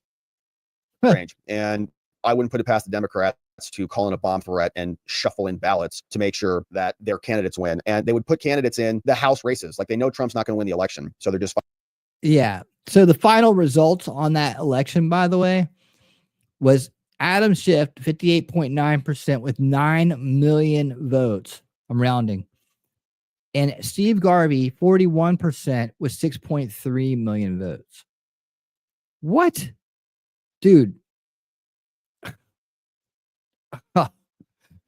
Dude, I mean, come on. Steve Garvey was like a hero to California, to Los Angeles, especially Los Angeles, the Dodgers. The Dodgers. You know, I mean, come on, dude. That's ridiculous. I didn't even realize that was the race. I can't even believe that's true. It's just, I can't wait till this corruption and all this bullshit's behind us. And it can be a great day. It's going to be such a great day. Oh yeah, let me see. Oh yeah, we're gonna bring Robert back and for another. All right, yeah, for one more. This is about Kash Patel and hacks.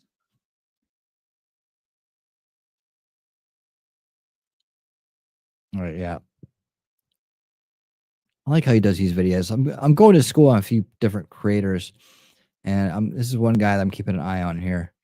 The news media reported that the department used compulsory process to get records of members of Congress, oh my gosh, and congressional staffers in connection with unauthorized disclosure of classified info. The Biden DOJ was spying on Congress. The department revised their policies again. Okay, so this happens every time. I don't care if the DOJ revised their policies. They made the policies in the first place to be illegal. The Department of Justice allegedly spied on a bunch of Congress people, including Kash Patel, another official who wasn't in Congress at the time, but was working in the government. What was the DOJ doing? Well, we're going to dig into this report. It came out from the Office of the Inspector General, supposed to be investigating the DOJ. But as we know, they like to investigate themselves and find they did nothing wrong because they're the Department of Justice. Now here, this is a summary of what is inside from our friend Tristan Levitt, who's been on this channel before because him and Jason Foster put together the Empower Oversight body that was representing the IRS whistleblowers. You remember that story. And so he's saying, by the way, they got into our corruption, and good news, we found out we didn't do anything wrong, guys. So, all right.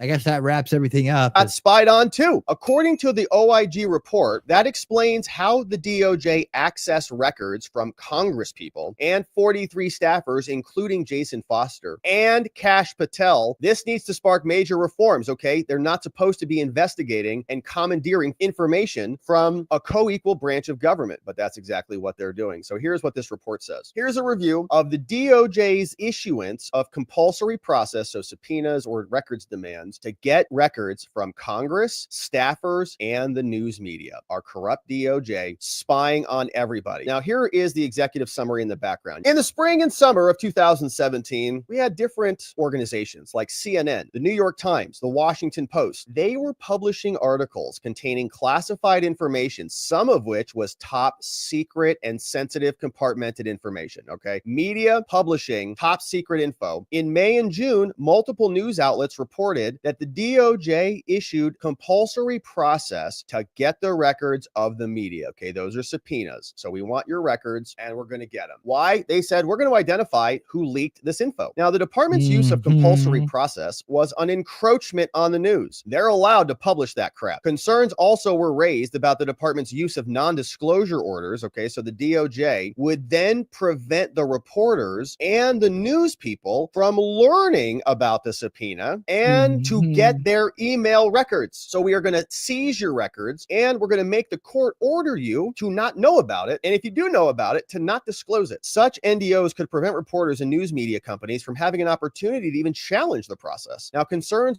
also were expressed that these orders impeded their ability to report on the orders. And we can't even talk about your gag of us, thereby hindering public scrutiny of the government's activities. In addition, the news media was troubled by their lack of notice. And this was happening in 14, because in 2014 and 15, Obama was doing something similarly, and they changed their rules to favor notice and to warn people before they go commandeer their emails. Then on May 21st, 2021, Joe Biden stated that the practice of subpoenaing news media records, he said it was wrong. Simply wrong. And he's not going to allow it. The department is no longer going to seek any compulsory legal process for the news media. But then, right after they made that change, the news media reported that the department used compulsory process to get records of members of Congress, oh my gosh, and congressional staffers in connection with unauthorized disclosure of classified info. The Biden DOJ was spying on Congress. In response to this reporting, members of Congress expressed concerns that their records not them. They're such nice people. They never do anything like that. They have souls and they care and they have consciences, right? Not them. They wouldn't do that.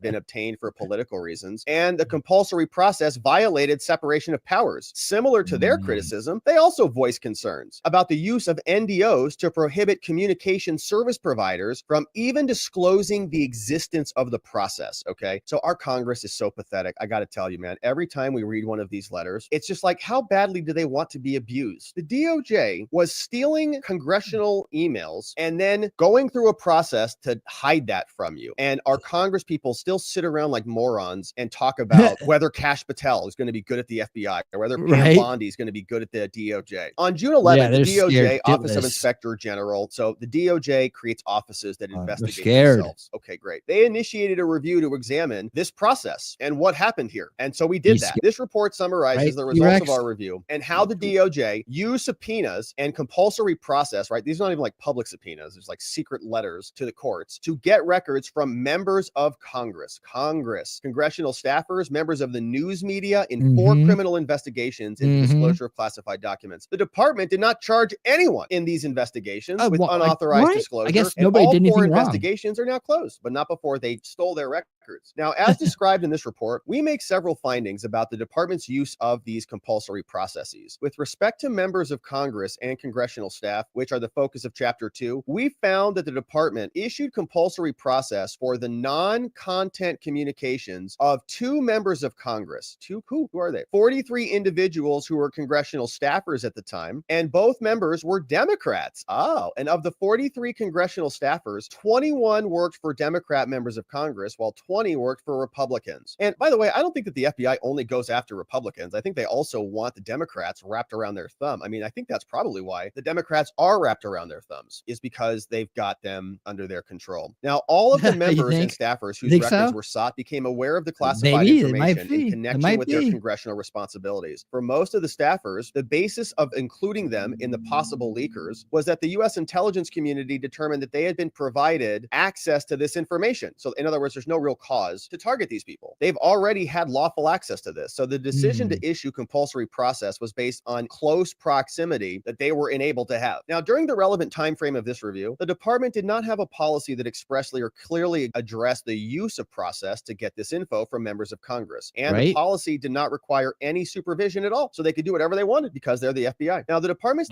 all you need is unsupervised access. Decision to compel the production of this non-content communications implicated the constitutional rights and authorities of Congresspeople. Although members of Congress are not immune for prosecution from criminal conduct, you hear that, Liz Cheney, including the unauthorized disclosure of classified info. And we did not find any evidence of retaliatory or political motivation by the career prosecutors who issued these processes. We believe that this process, based solely on the fact that they're close to the information, is chilling Congress's ability to conduct oversight. It exposes congressional officials to having their records reviewed by the Department department because they were doing their jobs. You say there's an inappropriate inference by the executive branch, but they were doing their job. You have no right to investigate them for doing their job. Moreover, even non-content communications, which is just like the metadata, right? Like, did you send text messages at this time? Not what's in the text messages at that time. They can reveal sensitive communications of Congress and whistleblowers and other interest groups, and it's protected by the First Amendment. You have no right to do it. We are also determined that the department got 40 of these non-disclosure orders related to the compulsory process that was issued for members of Congress. Some of those were extended for up to 4 years of spying. The applications filed with the courts relied on general assertions about the need for non-disclosure rather than on case-specific justifications. So they just said, well, we're just scared about,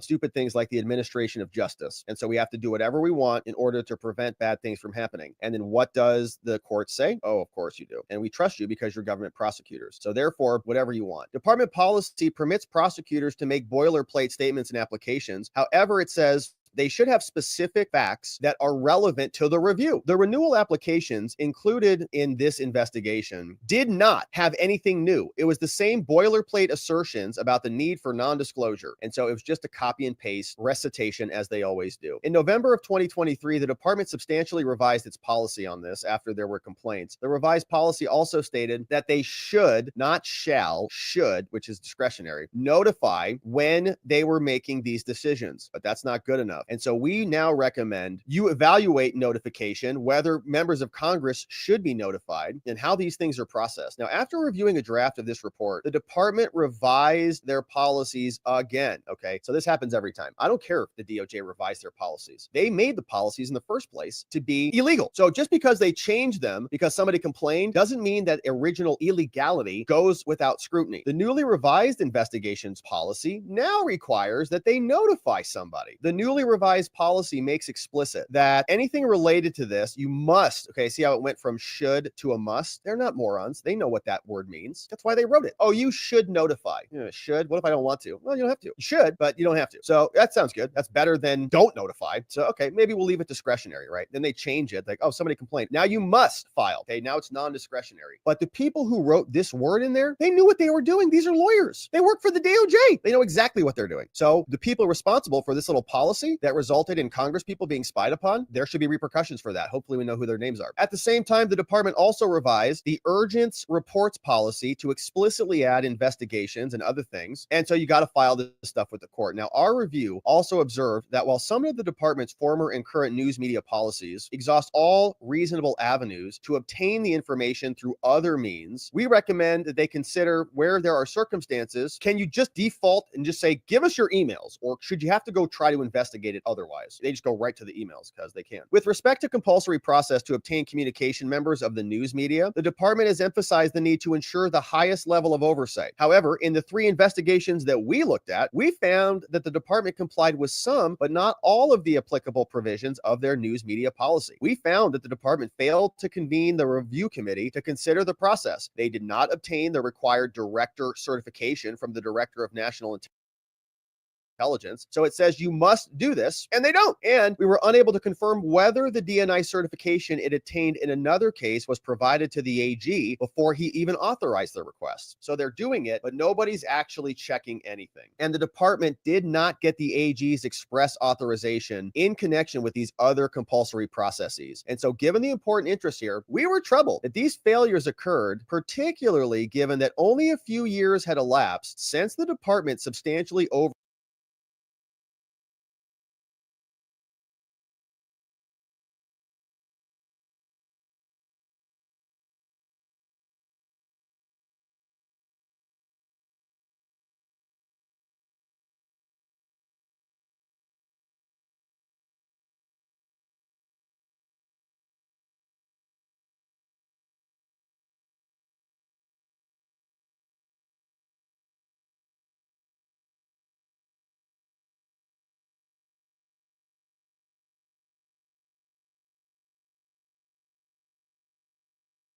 Hold on.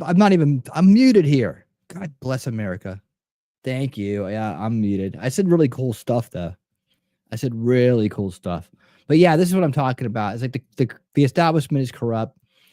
like I was saying, it's like we were born into a corrupt establishment. Most of us were born into it. It was already that way when we were born into it, but we adopted the parameters of the situation and as normal because that's what we were born into. Yeah. Give it to me good, man. There I am. But yeah, we were born into a situation. We escaped it because we were like, something's wrong with this. We were the lucky ones. We were the lucky ones for whatever reason. We were the lucky ones, and we got out of it. And yeah, I just forgot to unmute my mic. It's just like, Slipped my mind, but I feel horrible about the whole thing. yeah, I feel horrible about the whole thing. But you know, but people that are still trapped believing that a corrupt establishment is reality. It's the way it is. No, it's that our government has been hijacked. It's been hijacked our entire life.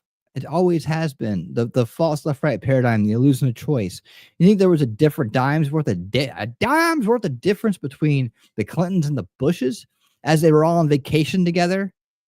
They're like my sister. Hillary Clinton's like my sister. That's George W. Bush said that, right? Oh, but no, and Mitt Romney and John McCain, those are real Republicans. Those are real Republicans. Those are neocons. They're fake Republicans. They're establishment. That's the world we were born into. This is what the Ron Paul revolution was unveiling. And this is where we're at today. And this is why we are. What did you say about my message? Which one? This one? That one? That's what I said. That's what I said. This one? Let him go. Let him go. Kick them all out. Kick them all out. Yeah, and it's good to question. You should question. You have no reason to be trusting yet. But do we want to get there, right? We want to get there. We have no reason to trust anything yet, right? I get it. Only thing we can trust is ourselves, and that we're putting and be optimistic about where we're putting our energy and what we're hoping to have happen. You can't just give up. I mean, there's people that just give up. I don't get it. I don't gonna do anything, so I'm gonna take a knee and just open my mouth wide.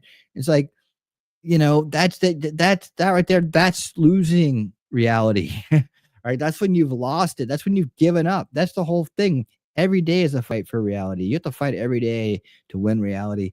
And you know, I'm not about to let a bunch of people like Joe Biden and his pedo Chinese friend he just let off, and all these other despicable, nasty, lying, abusive people be in charge of the reality that's going on here, and be in charge of my sons and my family's reality, and everybody else. No, screw you. We're gonna fight. We'll fight, man. I'd rather go down swinging than go down on my knees. Let's put it that way. But a lot of people are like, I can't do anything, so I'm just gonna just fart my life away. It's like, you know, that's pathetic, man. It's like, that's loser talk. I don't talk like that. I don't talk loser talk. I don't listen to loser talk. I'm like, man, no, we're gonna fight. We're gonna go down swinging. I'm gonna die. I'm gonna die with my boots on, man. Right, J-Man. J-Man's a die with my boots on kind of guy. That's right. That is right. That's the kind of people that hang out here.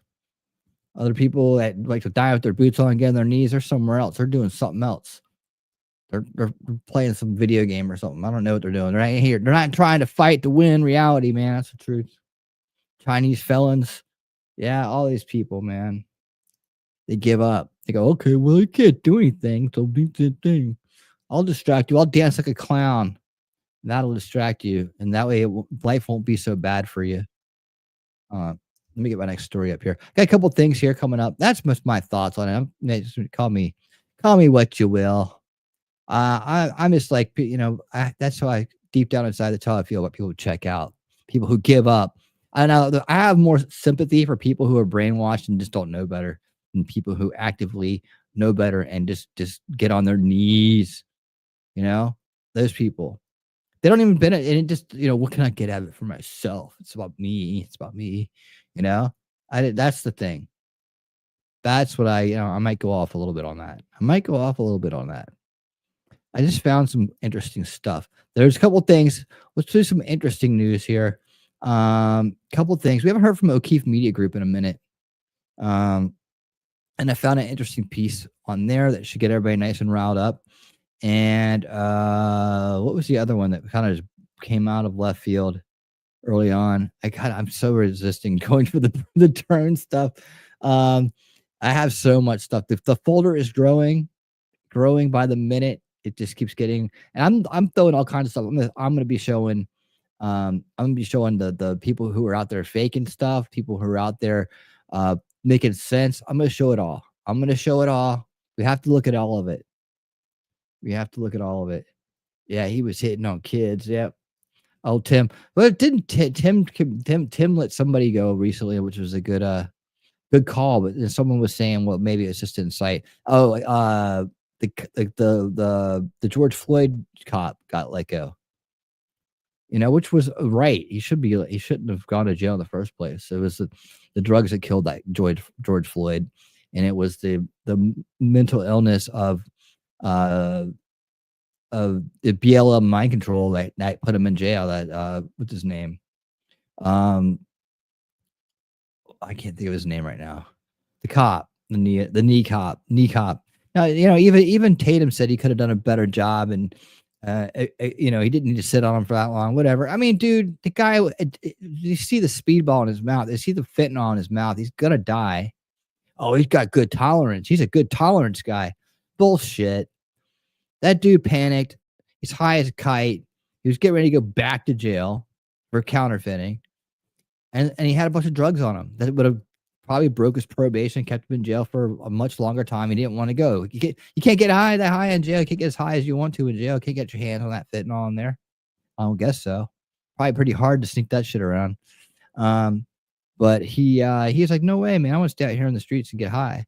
And so he said, I'll just eat this speedball real quick, and nothing. That'd be good because I'm bulletproof and I'm high as a kite, and I think I can do anything. And then he died. I can't breathe. I can't breathe. You couldn't breathe in the cop car when nobody was on you, right? But then they ran with that. So what was the guy's name? Did I waste enough time for someone to give me his name? Yeah, it totally did. Everybody, only mind control makes people think that didn't happen. He totally OD'd. Levat. God damn it! Someone please tell me what this guy's name is. The cop with the knee and stuff. The guy with the knee, the old knee cop. Zach, what's up? How you doing, dude? Good to see you. No, George Floyd was the guy who died, but who was the guy who was the cop that went to jail for it? No, he got released. But he's still in jail yet, isn't he? No, he went to jail, but Tim released him. And someone was saying that might have been just to stir up, to create riots. Just to get people on the streets rioting. I'll forget. It doesn't matter what his name is. It's the knee cop. All right. Knee cop got released by Tim. And somebody thought that might be just to stir up riots, right? Makes sense. On the tail end of Penny getting, found not guilty. Chauvin, that's it. Chauvin. Derek Chauvin. Oh, good. So finally, somebody did it. Let's do it.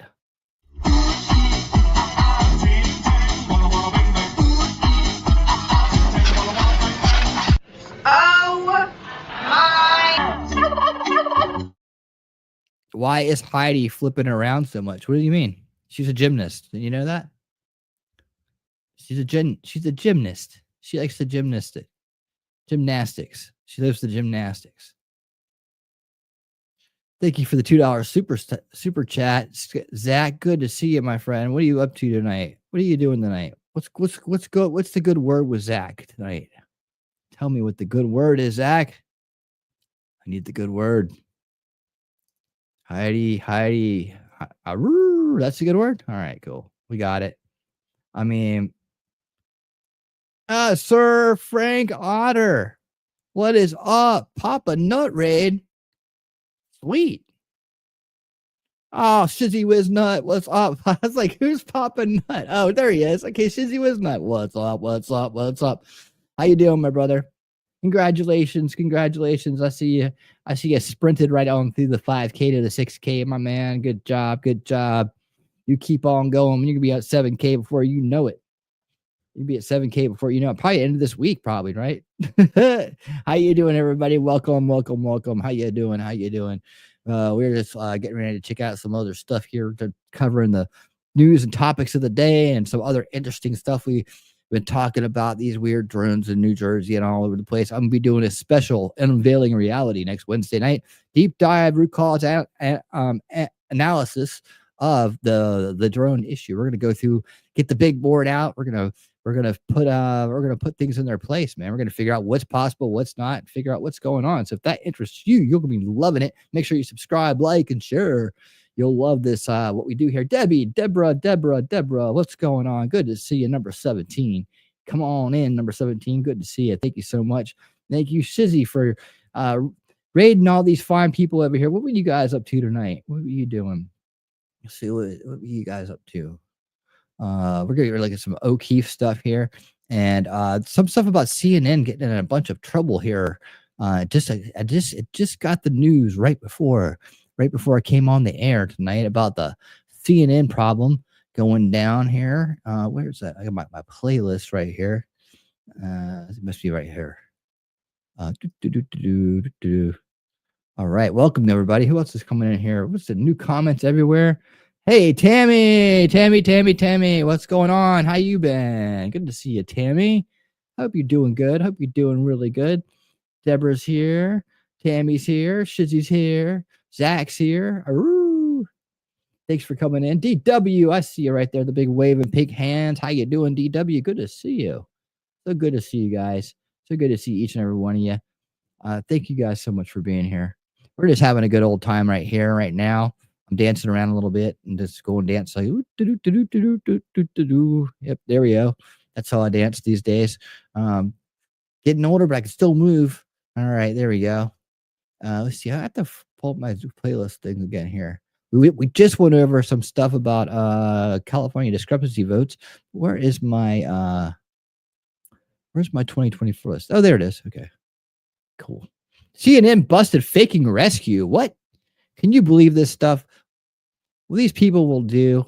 Oh yeah, we talked about Sir Frank Otter. Good to see you, my friend. I still think the drones in New Jersey are us military just due to their size. They would need to be registered, but who knows at this point? Sir Frank Otter, I completely agree with you.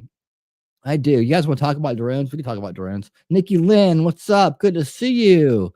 Nikki Lynn, good to see you. Blame Jeremy. Okay. I like your golden cup there. That's cool. Hey, it's cool. Yeah, you know, that's where it's coming down to. You when you put all the pieces together, right? You put all the pieces together and you add in all the little parameters, you start to figure out that you know, that there's only so many people it could be because of the size of the drones they're using and the how long they can stay in the air, right? How long they can stay in the air, what kind of fuel they use, the size, the scope, the pattern following. Right. There's so many little aspects, little nitpicky, granular aspects of it. And one of the things I do around here is root cause analysis. That's the way my brain works. That's the way I was built with that stuff. I was born with that stuff in my head.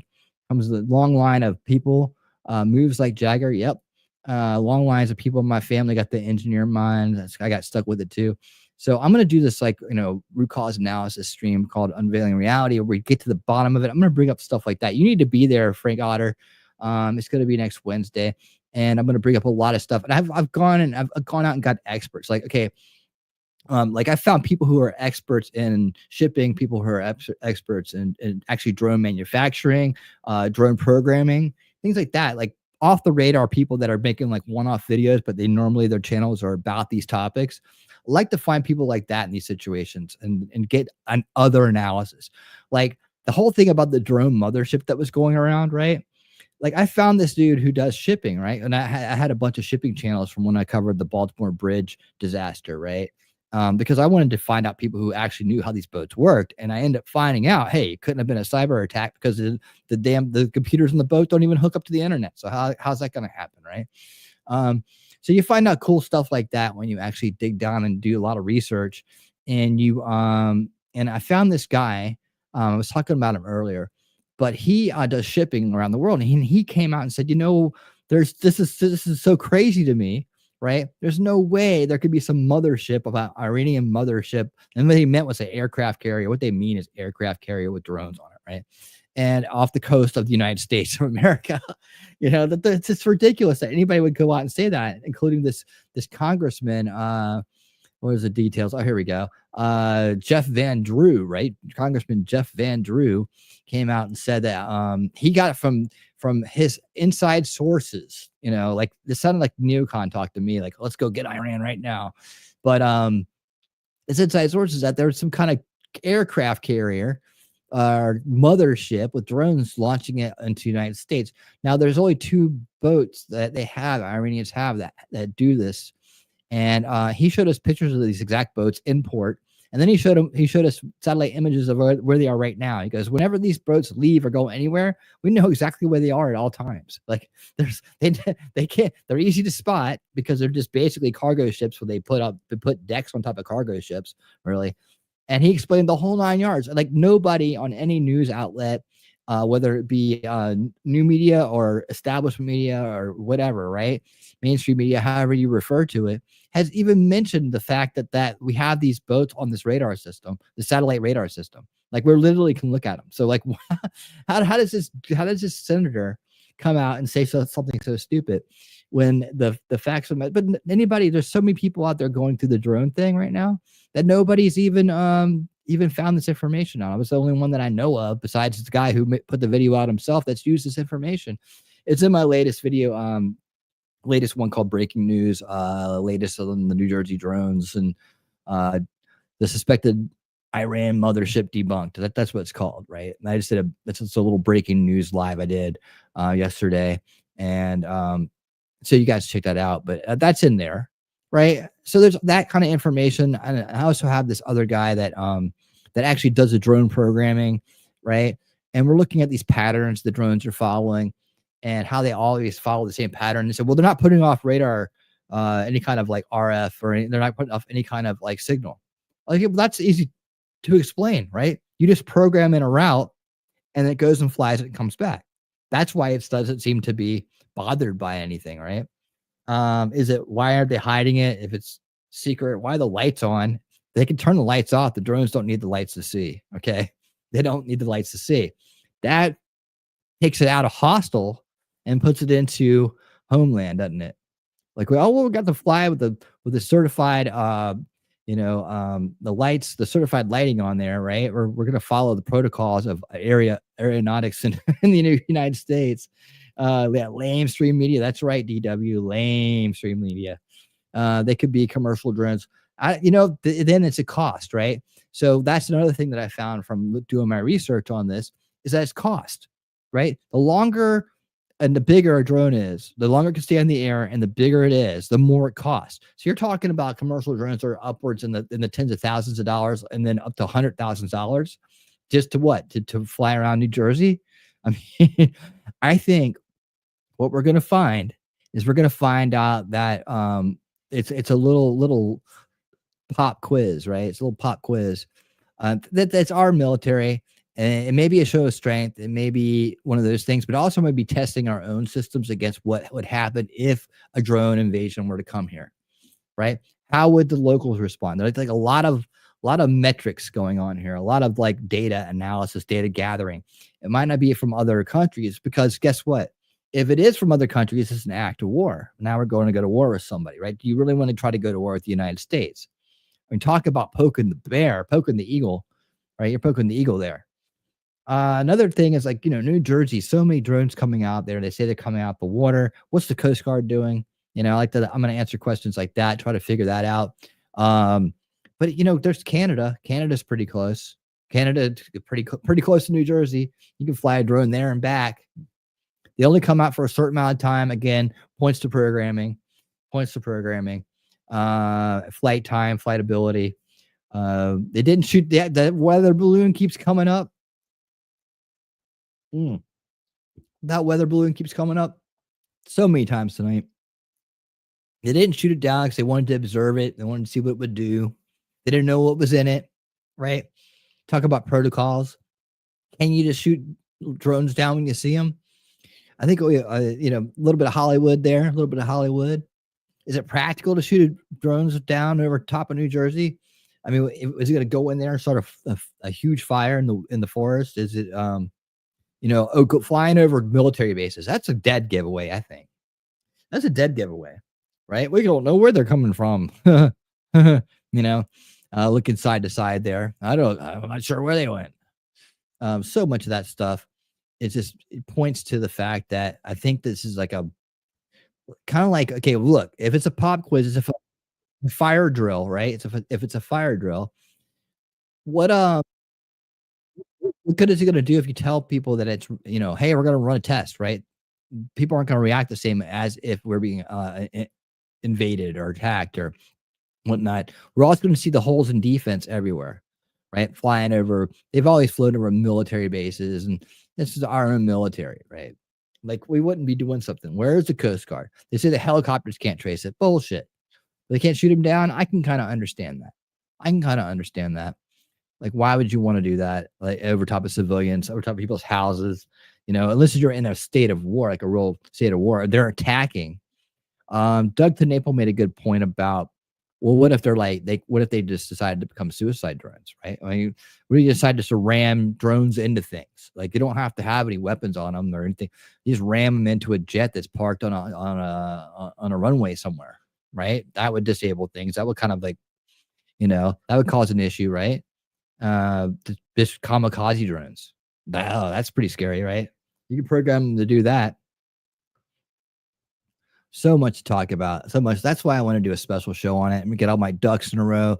I have a big video playlist of things I've been collecting from people who are doing it right, people who are grifting off of it. I like to point it all out so that we have a big, good, well-rounded picture of it, and then put it all up on the board and be like, take this information. Like the whole idea that they when you put lights on them, they go dark. That's never been proven, right? But you keep hearing people repeat it. The congressmen, the governors, the mayors, they don't know shit. They really don't. I mean, they're like people like us with jobs, right? But they'll come out and tell you the government doesn't know everything. And right now we're seeing the holes that are going down. If they're all out there lying to us, saying what they really know, but they act like they don't, that's one problem, right?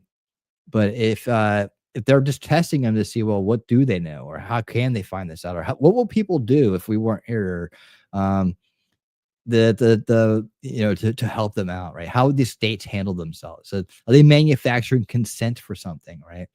Are they I'm talking about paradigm changes in the way that we see the world. Are they getting people used to seeing drones flying over them all the time? Oh, that's just a drone. It's just an old drone. They're just doing surveillance, right?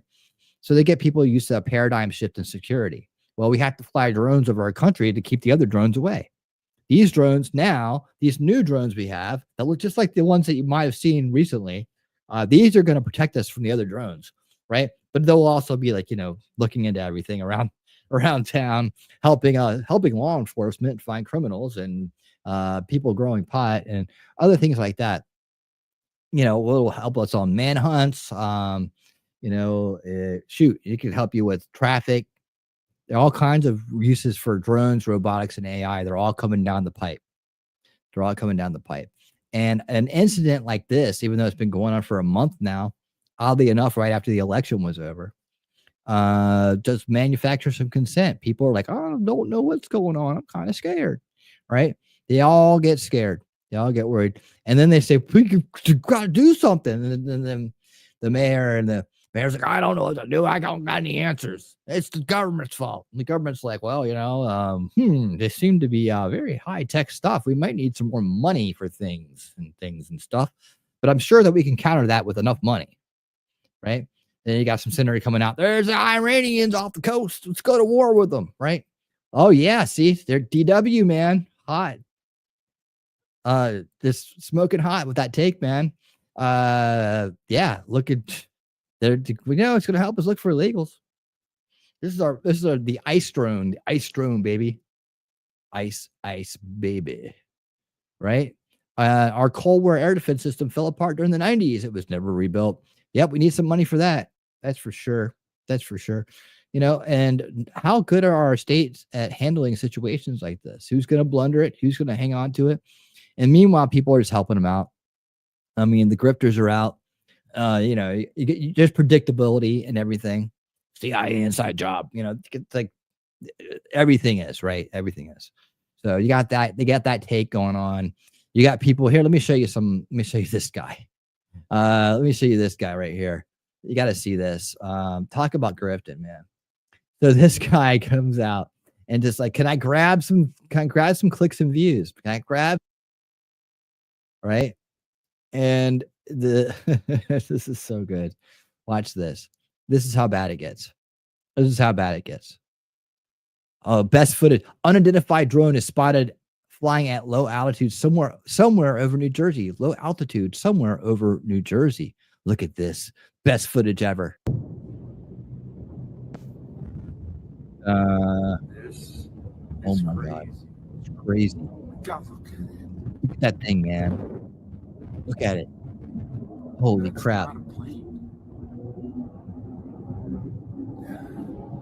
Oh my God.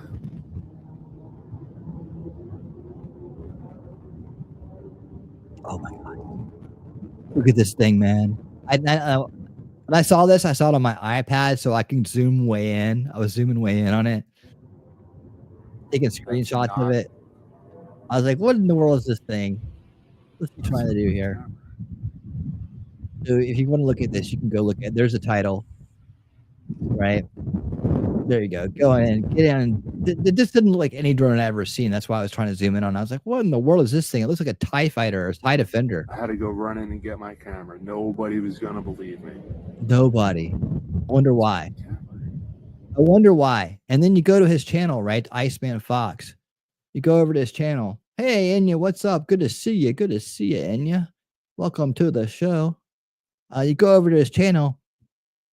It's like someone said, imagine believing this and not looking at his channel. You go over to his channel and you see fun stuff like let's see, where's the one with the Star Destroyer in it? Let's see. This one? Yeah, this one. You see fun stuff like this. Oh yeah. There you go. I found him. Yep. Hold on. Wait a second. I'm not showing it. Let me try again. There we go. I don't know why that didn't switch over. It should have. All right, there we go. You see fun stuff like this. What in the world's going on?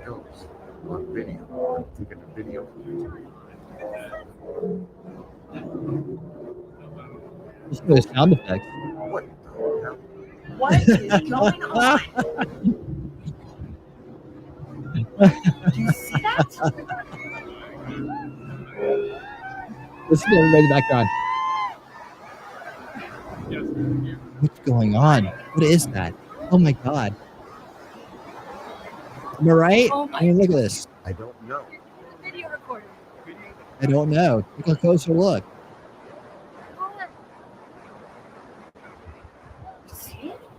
See it? I mean, dude. So yeah, there's people like that are out there just grifting the night away. Just spot two UAPs spotted. What is this, bro? So yeah, but they'll catch people on this little thing like this New Jersey drone stuff, but they've been doing this forever, right? Unidentified drone is spotted flying low over some place in New Jersey. And why New Jersey? Because they ain't gonna put up with it. That's why. Right? Isn't that hilarious? Guys, this is so funny, man. Oh my God, dude. I know. So yeah, we're gonna do a big special on drones. I've been covering it already, but I want to get nitty-gritty detailed and just eliminate all the possibilities out of it. I appreciate to everybody that came in from cities and subscribed. I appreciate you guys a lot. I hope you guys will come back and hang out with me some. I do all kinds of fun stuff here during the week. My schedule's in the description. If you like reading books, we read books on Monday. We do that. We do some Monday reading. We do some old school watch party watching on Sundays. We watch documentaries and movies back to back. We're doing Christmas movie month this month. What's coming up this weekend on Old School Watch Party Sunday? We are going to be doing, let me see. Oh, wow. What week is this? How many weeks we got left till Christmas? 12. We got 3 weeks left. And we got 4 movies. So I believe this weekend is the back-to-back weekend. So we'll probably be doing Scrooged and Die Hard back-to-back. We'll do the Santa Claus the week after that, and then Bad Santa the last week of there's the one that kind of like mixes in with New Year's too. Now they're all Christmas movies. Yeah, we're doing all Christmas movies this month. So if you like that kind of stuff, we do that. What we do is we kind of start here, and then we go over to Rumble to watch the featured presentations. That's the same way I do it on Monday night. We read books. Good night, Enya. You rock. Thank you so much for being here. And we do we're going to start reading Government Gangsters by Kash Patel. Kash Patel, we just finished our last book, Big Intel by J. Michael Waller. Phenomenal book. Really teaches you how the intel system the deep state was created through cultural Marxism over the course of a century. And it was a very, very, very, very impressive book. It fills in the gaps for those who are interested in knowing what the root cause issues are. That's what my channel really is about. It's about root cause issues and solutions. And we got this great thing called solution culture. 2 weeks until Christmas Eve. That's right. That's right. And what that is about long-term solutioning. So that's why we kind of get into all these things. We talk about them. And that's really what I do. I do root cause solutions and talk about how we can actually fix this thing for good and not repeat the cycles. Speaking of cycles, let's take a look at this. CNN blasted. I'm gonna skip the intro here. Hold on, because we're gonna talk to Jeremy here for a second. All right, that's right. Sometimes his intros are better than anything else. Not really, but anyways, blasted because they faked a prison rescue in Syria. And what is this about? We're gonna watch the intro to this. I probably won't listen to much of what he says, but hold on, that's not it. We'll check it out for a second. It's on the list of things to do.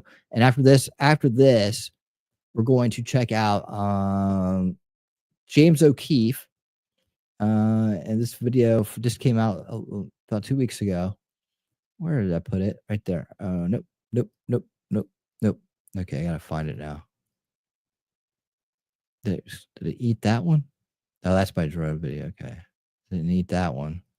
I'll find it. Anyways, it's about basically all of the stuff that came out about COVID was a lie. This guy that was behind it, I talked about it. And we'll find out more about that when it comes up. But let's check this out real quick. It's on the list of things to do. We're here at the 2-hour mark. Check this out.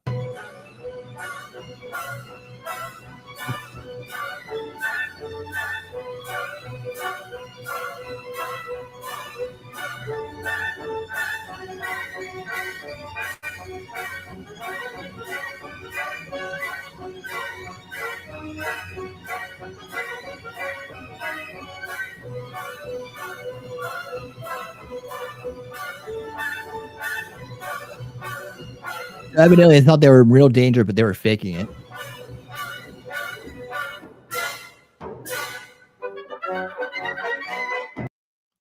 Yeah, so evidently, faked audio added to CNN video of Israel-Hamas war coverage. What would they go do something like that for? Why would they go do something like that? Oh man, I thought they were up and up. I thought they were all about truth.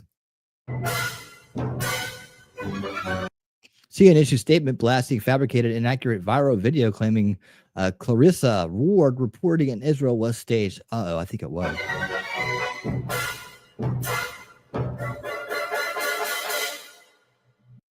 CNN's reliable source. Reliable source, isn't that what's his name? Brian Stelter. Newsletter included the statement from a spokesperson for the network.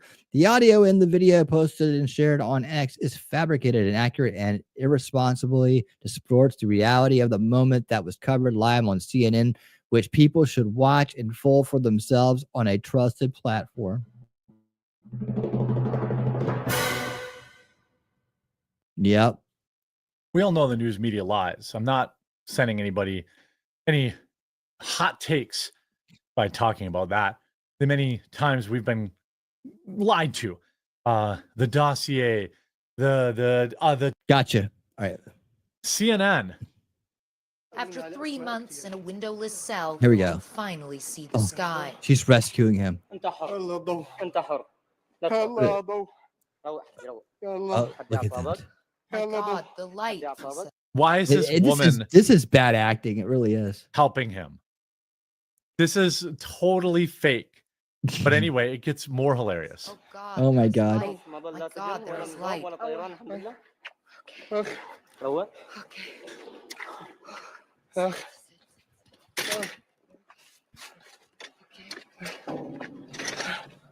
Right, DW? Uh-huh. Stay with me. Stay with me. He repeats again and again.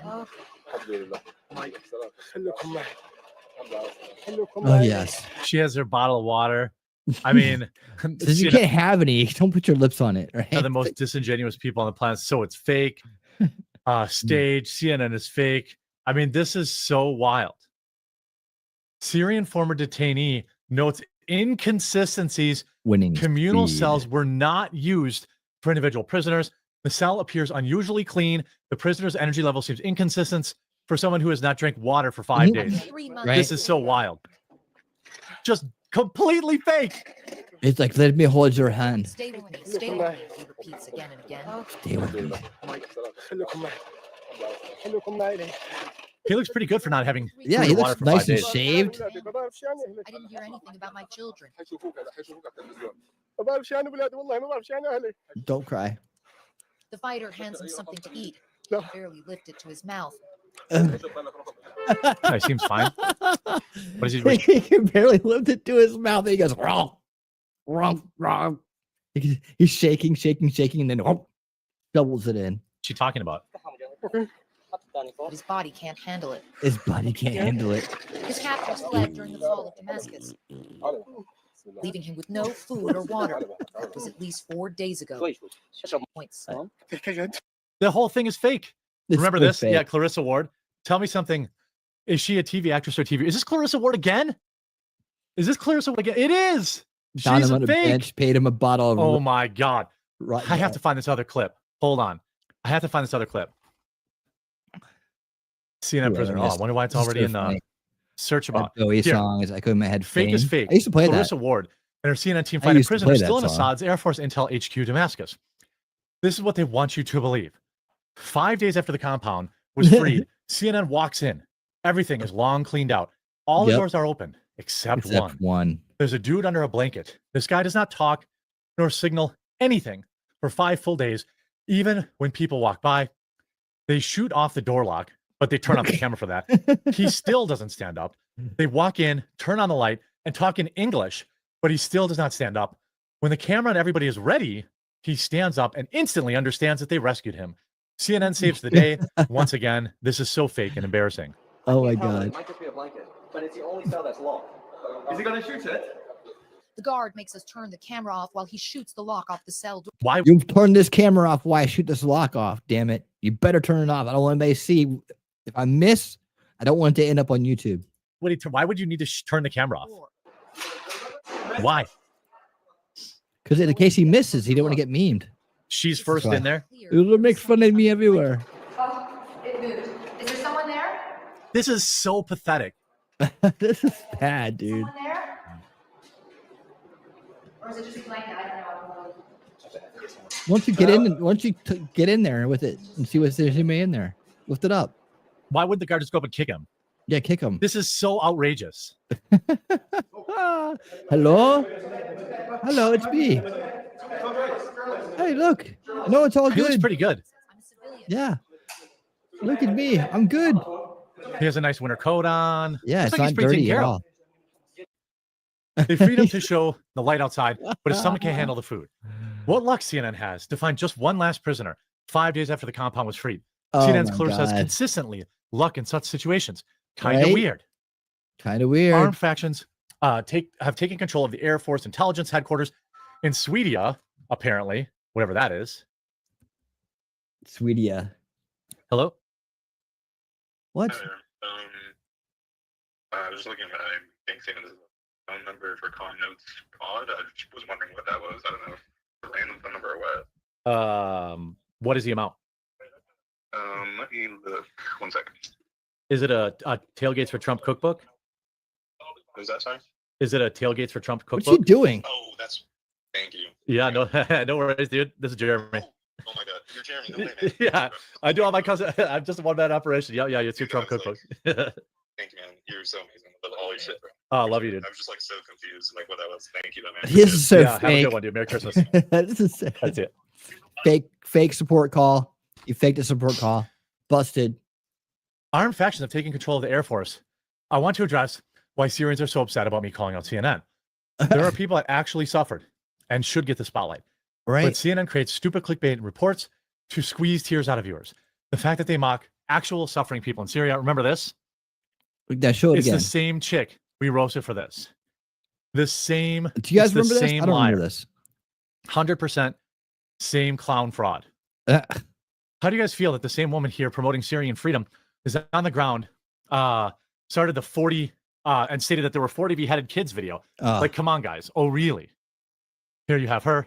Clarissa is on the ground right now. Clarissa, tell us what's happening. Stand by. Stand by. Hi, John. So forgive me, I have a slightly unelegant position, but we have just had a massive barrage of rockets coming in here. Massive barrage. Where's your helmet? Unbelievable footage. Literally unbelievable. No one can believe it. CNN, the manicured nails of the man who is in a dungeon without light for 3 months. Look at those nails. I know. Perfectly taken care of. No dirt under the nails. None of that stuff. He's very There's well no taken care of. daylight. It's not even below ground. So literally impossible. They missed the He's cell. like, what? You want me to pretend like I'm a prisoner who's been been locked up in a dirty cell for 3 months? Okay, just let me get a shower real quick. The ground floor. Deborah. There's the cell. And the light shined in the cell. Red so they did Fox. lie Elise here, saying that he hasn't seen the light for 3 months. Look at this. If we go back here. Oh, man. I can't tell though. It might just be a blanket, Yeah, right? But it's the only cell that's locked. Is he gonna shoot it? Look at there's light in All there. right, we get the point. Sometimes these go on a little too long, but there you go. Yeah, CNN busted again, doing dumb stuff. What a surprise! He showered before they filmed it. He goes, "Yeah, let me catch a shower real quick. I'll do that for you. I'll lay under a blanket. Sure, I can do that. Just let me get in there. Let me get in there real quick. Oh man, yep. So man, so much stuff going on. So much stuff in this crazy world. You guys looking forward to a nice New Year's, a nice 2025, nice 25 number. We're a quarter of the way to 2020, 2020, 21, 20, quarter of the way to 2100. There we go. Let's see. Where did I ever find the James O'Keefe clip? Oh, you know what? Let me show you something funny.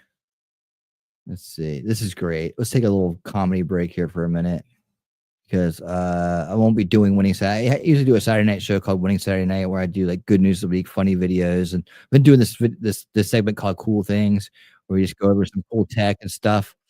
But this is a video I'd say for funny videos, and so I'm not going to do it. Be doing the show this week. I'll just show you guys tonight. Let's take a look at this. The Vivek Ramaswamy. Are you looking forward to it, man? DW. Yeah, me too. See, that's what I'm looking forward to right away. Yeah, that's what I'm saying. I think the whole drone thing's going to clear up a little fast after that date. Zach, CNN anchorwoman, the rescuee is of the badasses. Oh, man, check this out. This is funny. This guy's good. Vivek Ramaswamy reacts to off-brand Vivek. This is hilarious. Oh, my God, picture's turned up. There's a video of you out there. I didn't realize you have an accent. And I want to show you this. I just want to get your opinion on this. All right, let's see it. No, Mom, I'm going to be first, but Trump is so way ahead. Way ahead, man. But I tell them I went to Harvard, I went to Yale, they look at me like, okay. That's really funny. Hey, Vivek? Hey, man, how are you? Vivek? Yeah, Mr. Ramaswamy. Good to meet you. Hi. Good to meet Hey, you. hey. Yeah. What brings you to this part of town? Where are you from? I'm like down the street, actually. Oh, that's fantastic. So what do you do? I'm a student. I want to play basketball. It's fantastic. So when you have, you can be a cornerback, you can be a wide receiver. It doesn't really matter. The great thing about a meritocracy is if you're really good, you're going to make millions of dollars. And if you're not, you're going to get cut from your team. Probably not going to have any friends, probably not going to get any girls. But that's the great thing about capitalism, right? It's equality for all. And that's why on day one, we got to get rid of affirmative action. We got to get rid of affirmative action. That guy's pretty good. His actual Vivek Is that voice great? is That's hilarious. I saw that today. I was like, that's funny. I love the way he starts off by having an Indian accent, and then when someone talks to him, he snaps into his other accent, the proper English or whatever. Yeah, man. I thought that's hilarious. Oh Jesus. Let's see. So James O'Keefe. I like to check in on James O'Keefe. Where did I put that video? Oh, here it is. Because I hadn't seen anything out from him in a while, and he always does such great work. Now the NIH chief, right? NIH chief. Let me make sure I got this right. I haven't gotten to the last COVID shots. Let's see. All right. So the National Institute of Health, right? The chief, right? Let's see what he has to say about this. This is an undercover James O'Keefe Media Group. What he has to say about all that, those COVID restrictions they put on everybody, and what he did about it. Let's see what he thinks about the. Okay, thanks. COVID health initiatives. Were they made up? Were they completely made up? Let's see what he says. You were working there. Probably shouldn't be like saying this out loud. They might have funded Wuhan, a lab in Wuhan, China, to like make, and Pfizer and Moderna are just getting a bunch of money from it, from all these vaccine mandates. Roger Cholin is with the National Institute of Health. For other vaccines, like measles or whatever, you have to go through several rounds of approval, but these were accelerated through the approvals. Do you think that like the mRNA is safe? It's like really affecting people with the myocarditis stuff? I think we're all going to learn when it's too late. I think that's important. The lack of effectiveness of the vaccine product. Like the 6 foot rule. Remember that? Like that wasn't like based on any real evidence that did anything. It was completely. I mean, yeah. But man, I had a band break up over that 6 foot rule. So that was great. Had a unhinged drummer who was just believed everything he heard on television and was complete he's kind of an asshole. He was a complete asshole. But anyways, yeah, we wouldn't come to practice, wouldn't do anything, tried to practice online. That wasn't good enough for him. It's like, well, could you at least can we come over? We were together for 7 years. At least come over and if we can make sure that everybody stays 6 feet away. And at that point, I was like, okay, I knew the band leader was about had it with the guy. I was like, all right, this is getting ready to go one way. So I tried to interject with comedy, and I sent him a picture. I was like, well, I could have you come in through the one door, right? Or we could just practice outside. I was like, but I have you come in through the one door, but you'll have to get there early and you'll have to leave last. And I was like, I was making it so, I was like, but look, you can just wear this. And you guys saw those pictures of those people that would put like a collar on and then have this rope hanging out with a hula hoop around it, right? I said, you can wear one of these to call him the a-hole. Like, you can wear an a-hole. And he's like, I'm out. You can lose my number. I'm like, okay, go fuck yourself. I'm like, dude, this is a guy who would like try to cancel out on gigs at the last second. And no matter how good you were to him, he was still a prick. So I wasn't like too sad to see. I got him the gig too. He was the second drummer we ever had. So I got him the gig. He wasn't a bad drummer, but I mean, it's just like he was so paranoid, so left deranged. So the 6 foot rule did break up one of my bands. So that was unfortunate. That was the last one I was in. I was like, I think I'm done with this. But it's like I'll never forget that. I wonder what he thinks of it now. Like I hope he's gotten like 50 vaccinations and 50 boosters. I hope he's gotten all of this stuff. We made up. Well, what do you think? Like, happened with being reelected to? Roger then brings up politics, talks about which political party he prefers and what would happen to him and NIH under an incoming Trump administration. I think it would be worse for the NIH. I think it would be better for a Democrat to be in office. We sometimes fly under the radar of like the really street guys. I don't think it would impact you. I don't think I have too much to worry about. That's not recording, right?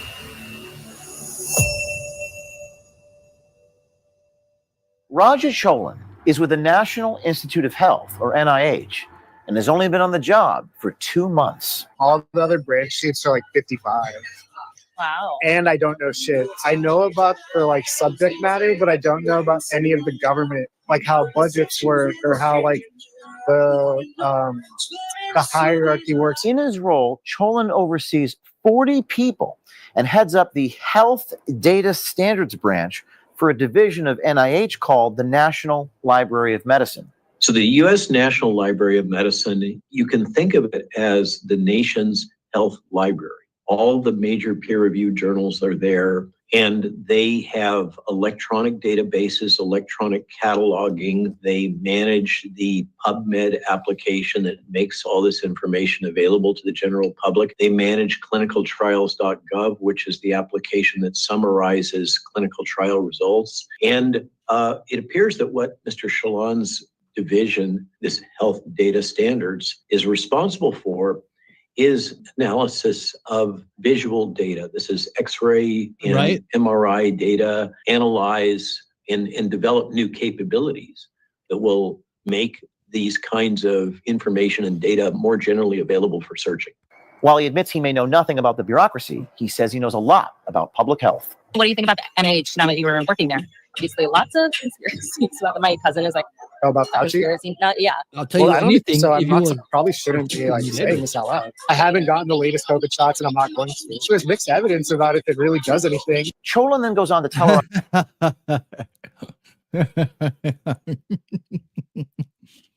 Oh man. You think at some point in time these fools wouldn't talk about their jobs and brag so much, right? Well, tell me about your job and tell me all the details of what you do. undercover journalists that people under 30 are more at risk for heart conditions from the COVID vaccine. For people that are like 30 or under, it really increases your risk for like heart conditions. The data does show that. Good thing you keep pushing on people. I just want to say happy 12/12/24 to everybody. You realize if you add the month to the day, then you get the same you get the same number as the year. This is like the only time it's ever going to happen this year. When you add, well, not the only time, but when you actually can do it with 2 12s, right? And you get 24. There you go. So happy 24/24. I don't know if these vaccines stop you from getting COVID. I made that up. Really? I don't happy think 24/24. Like it's supposed to make you less sick if you get it. I don't know if it really prevents the transmission of it. He is speaking casually, candidly about the risks of the virus, the risks of the vaccine product, particularly as it relates to myocarditis, the lack of effectiveness of the vaccine product. He's saying that it doesn't prevent infection. It doesn't prevent disease. These are statements that I had made back a few years ago that I was called a liar. Totally lie. Yeah, you were roasted for that, weren't you? Malone was roasted for it. I lost a friend in the first Trump administration. I lost family members who disagree with me over the pandemic. To this day, none of them ever returned to mend fences. Yeah, they won't. They won't. They won't. They are demoralized, and they will not realize it until the boot comes crashing down upon their head. Right? That is the tragedy of demoralization. For saying by the Washington Post. But now there is some evidence out that NIAID, National Institute for Allergy and Infectious Disease, that's where Fauci was the director. Okay. Like they might have funded some labs to do vaccine studies and disease, to prepare for an outbreak. They might have funded a lab in Wuhan, China, to make COVID. But I believe in the science. I don't it seems like too much of a big conspiracy. And generally, now that I'm a Fed, people in the government do want to do the right thing. Everyone's there kind of behind this, at least maybe more so at NIH or in Health and Human Services. People want to help people improve health. So I don't know that I believe that these people are all trying to spread a virus and then. Well, do you think they want to make America healthy again? Did you vote to make America healthy again? Don't you want to be healthy? Don't you want to eat clean, real food? Did you vote for that? Is that how you voted? Is that how the feds voted there? Do tell. And what if they were? Then they should go to jail. If NIAID and Fauci were actually doing this, if the proof comes out that they were funding it, maybe they were actually funding it just to be prepared and shit went wrong. They were trying to study a virus so that when it did break, if and when it did break, we would be prepared for the response to it. But instead, they accidentally funded the thing that caused it. I don't know. But hopefully the intentions were good up front. It doesn't excuse them outright, but I don't know. The 6 foot rule. Remember that? That wasn't based on any real evidence that did anything. Really? It was just and again, I think they were just trying to do the right thing. But it was completely made up. If they had said 5 feet versus 6 feet, right, or 7 feet, like it was all just they just made it up. Does anyone Made really it up. trust the healthcare system? Well, thankfully, there's Nope. Anyways, there you go. That's we haven't heard from James O'Keefe in a minute. We had to bring him back in here for a special report. There you go. There you go. Maybe the guy really does want to do a good job. Maybe he will. I don't know, but we'll just let him we'll let it sit there for a minute. Let's see. Got some Vivek Do stuff coming up. Let's see. I think we kind of which one was this one? Did I cover this already? Let's see. This is from 5 days ago.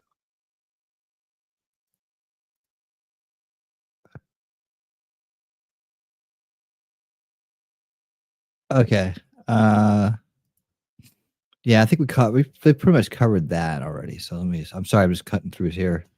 6, 5, 7, yeah. Yep. All right. Let's see. Vivek Ramaswamy keynote on Doge at American Legislation Council. It's a speech. It is. Or we can just talk for a little bit. Let's see. The left's reality is as real to them as our truth is to us. It's baffling, isn't it? That's what I'm saying, man. It's the first veil. It's the establishment narrative. It's mind control, information-based mind control. It is. That's how it works. That's what I talk about. That's what I've been studying and looking into for 2 decades. That's where all the content I hope people get to the understanding of that I put out here. I mean, we have fun and talk about stories and do real time stuff and all that. But I'm always using that subversion filter. I'm bringing things back to the root cause issues because that's the only way we're going to have root cause solutions, right? You have to understand. You can't just treat symptoms and keep going on and thinking, oh, this next thing or somebody else is going to fix it for me, or this next one little symptom management thing is going to be the solution. No, you have to solve for the root cause issue in order to have a root cause solution. In order for it to be fixed, you can't just band-aid it. It's not going to fix it, right? You have to actually fix the subversion in the system. And the only way to do that at this point is on a generational level. We can do our best to start the process of implementing this root cause solution now. But those people that you lost, those people that are out there that are too hard-headed, like DW was talking about, those people, probably just have to write them off, man. You can find new people like us. We got new friends. We're all basically new friends here. We're all basically new friends here. And so we are finding like-minded people to commune with, to get together with, to hang with, to work on solutions. And while those people are over there taking their boosters and doing what the establishment tells them and getting all mad and angry and scarring their bodies and their minds, we try to help. I think everybody here probably tried to help somebody at some point, right? They won't listen. I mean, we told them there's no Project 2025, but they still insisted on believing that it's true. We told them they just wanted the states to have a say in abortion and the abortion situation. They believed it's a total ban. I mean, it's their own mind control, right? And no matter how many times you tell them the truth, if they're blocked in, if they're siloed into that establishment narrative, they're not going to hear you. And they've been programmed not to listen.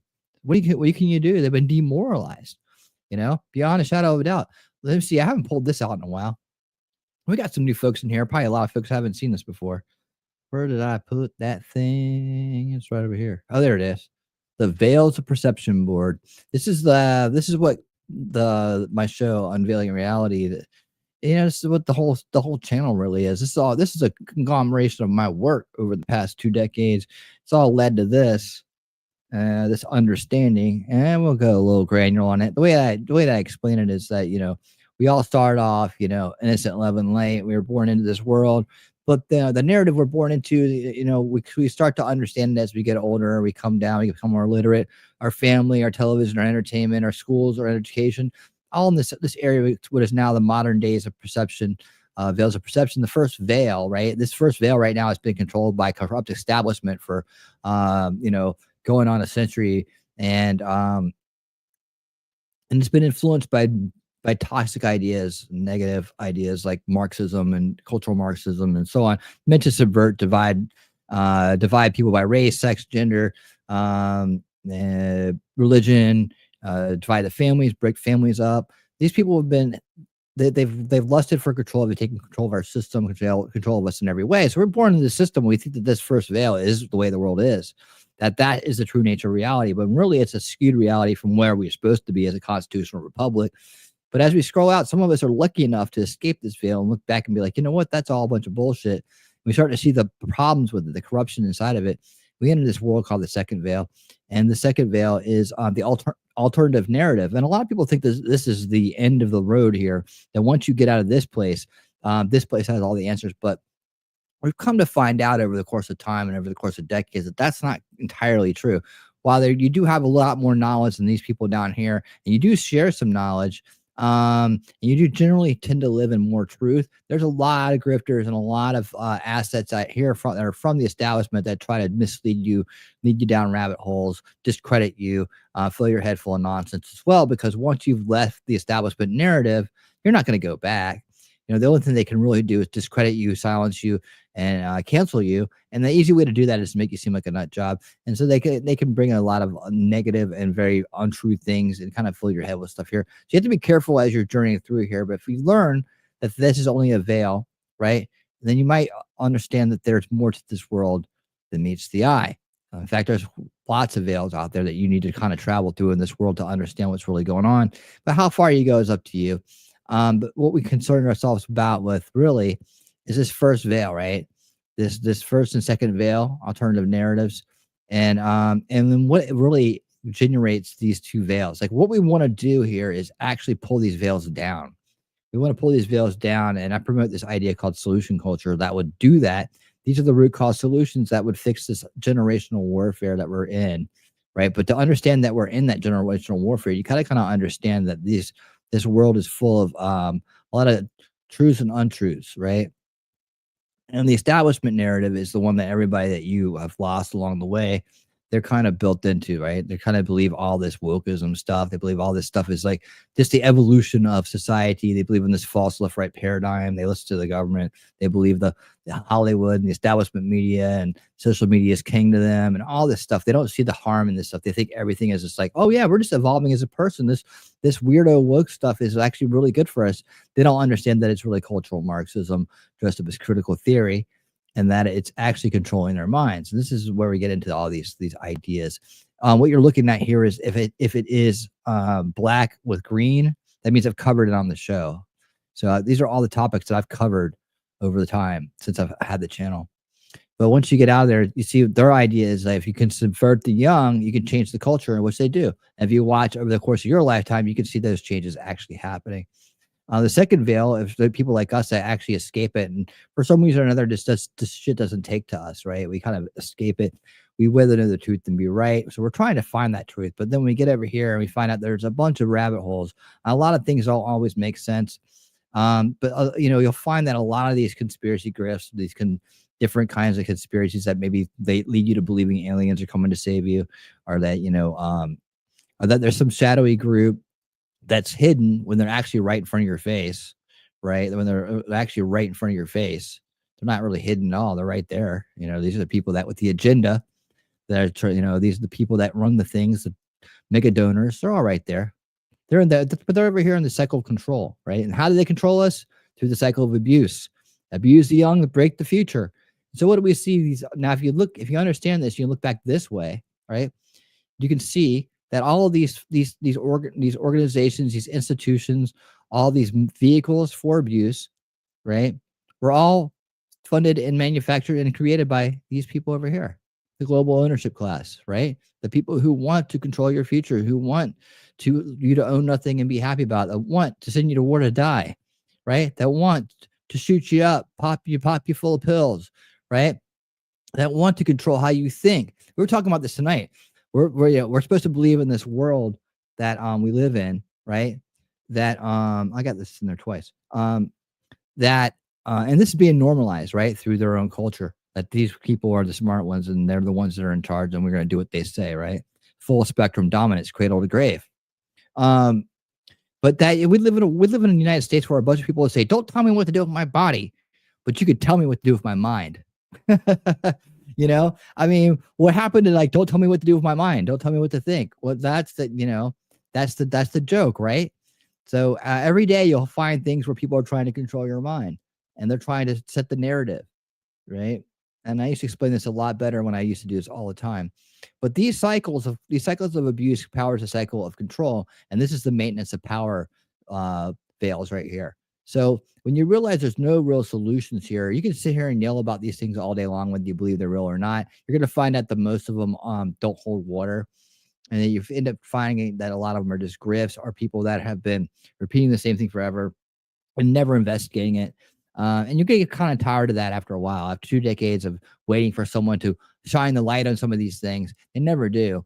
But when you find out that the real power is over here and what's really going on is right here, and everything they'll sit back and fight about it and talk about it, and they can say you can do all this stuff as they abuse you, as they poison your mind, right? As they poison your mind and your body, and they make you weaker and less effective, and they ruin your quality of life, as they abuse children, as they abuse families and break them up. All of these institutions of abuse, right, break people from a young age. Abuse the young, break the future, because then you have a bunch of corrupt people, demoralized people that'll do your bidding, right? That's how you get the cycle of control. So this is what I'm talking about here in terms of the veils of perception. Most people kind of stop right here once they get away from this one. They're over here and they think, well, I got it all figured out now. I know what it is. It's going to be the damn new Illuminati, the new world order, and all this stuff like that, right? But these things don't ever amount to anything. You could say them all day long, but there are no solutions there, are there? What are you going to do? You think, it's like we have to actually do this on a generational level, because this happened to us. Demoralization, destabilization happened to us on a generational level, right? So they always attack the youngest generation because they can break the future that way. You see, they break the future. You abuse the young, break the future, subvert the young, change the culture. These are the things. These are the key statements about these veils, and this is what you have this manufactured division made out of, right? The culture war, fueled by useful idiots, right? You manufacture consent here, you manufacture opposition here, right? And then you have these two sides fight with each other. Fight. Meanwhile, everybody's fighting, but no one's doing anything about these guys over here or this right here. That's what I'm talking about here when I talk about the veils of perception and what that's all about. And so the solution to this is solution culture, where we generationally start to fix things by changing the education, putting in things like the trivium. The trivium is your mental antivirus against disinformation and against fallacies. Fallacies is something that cultural Marxism relies on. Of course, getting critical theory out of schools is going to help out a lot, but we have to hold on to it, because see, a generation or two will go by and then let's do it again. And that's what happened to this country. That's what happened to our deep state, as J. Michael Waller pointed out in his book, Big Intel, we just finished reading, right? That book pretty much put the seal on understanding how we went from fighting communism and fighting against Marxism to embracing it and enabling it. So that one bridges the gap for us between Yuri Bezmenov's education on ideological subversion, which is down here, it's right here, right? You can see these stages of ideological subversion all match up with these different veils of perception.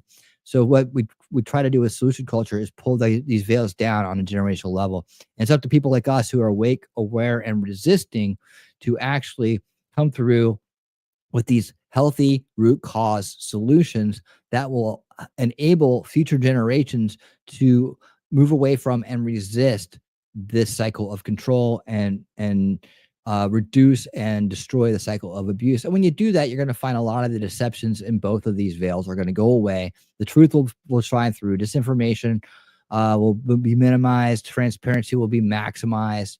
And we get into the ideas that are outside of these veils, where the outer veils, right, where we believe in this, right?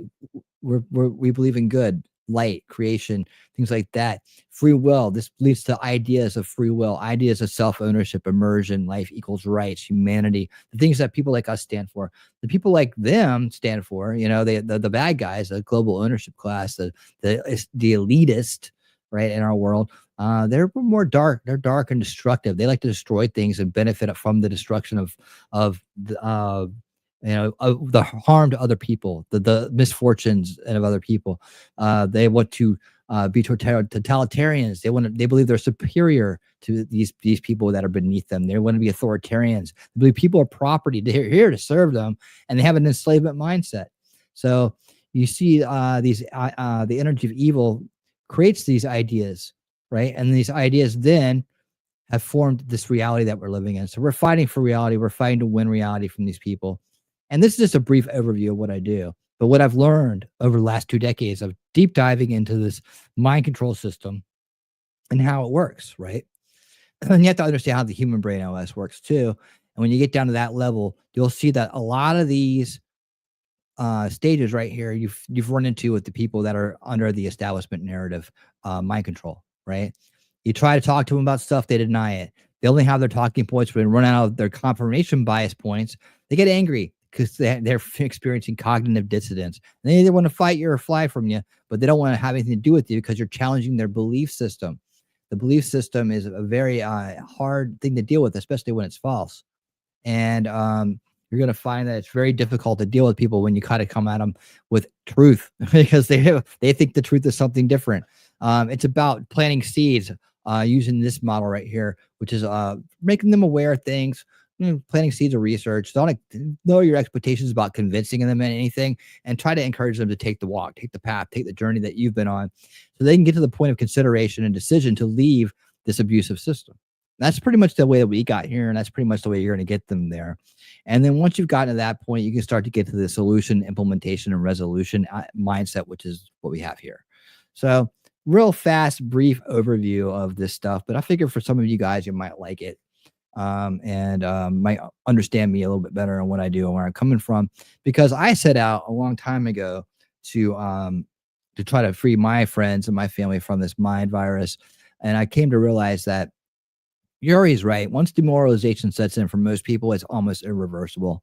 And what we need to do now is find like-minded people like we do here, and then we have to work together to change the future. And because the other guys, the bad guys, they work together to change the future in a very bad way, and they're already still trying. They're already doing it. They're still doing it. And if we don't stop them, we don't stop Agenda 2030, and we don't stop cultural Marxism, it's going to get even worse. And all of our worst nightmares will come true when that happens. As like I said, it's generational corruption equals control of reality, right? And that's the way that the elitist mindset works. So we have to reverse that, and that's what solution culture does. Change the education, stop subversive enablement, right? So we have to actually start with the youngest generation, put the right ideas, make them healthy, right? Make them healthy again with clean, real food, natural alternatives, get the chemicals, get all the bullshit, all the fake drugs and fake solutions out of their medical treatments, right? Focus on the future. Remember that empathy can change the world. Lead with love and respect and empathy. Teach them about the world of media, like how it works these days, all the information that's going to be coming at them and more. Younger. Trust the young people to learn this stuff, because right now what they're being taught is a bunch of bullshit. They're being taught wokeness and cultural Marxism dressed up as critical theory, right? This is what they're being taught now. And they're being taught to accept this as reality. And this is what we have to fight against right here. So that's what we do here. Everything that I kind of go over kind of leads to these ideas, and it leads us to this main journey, right?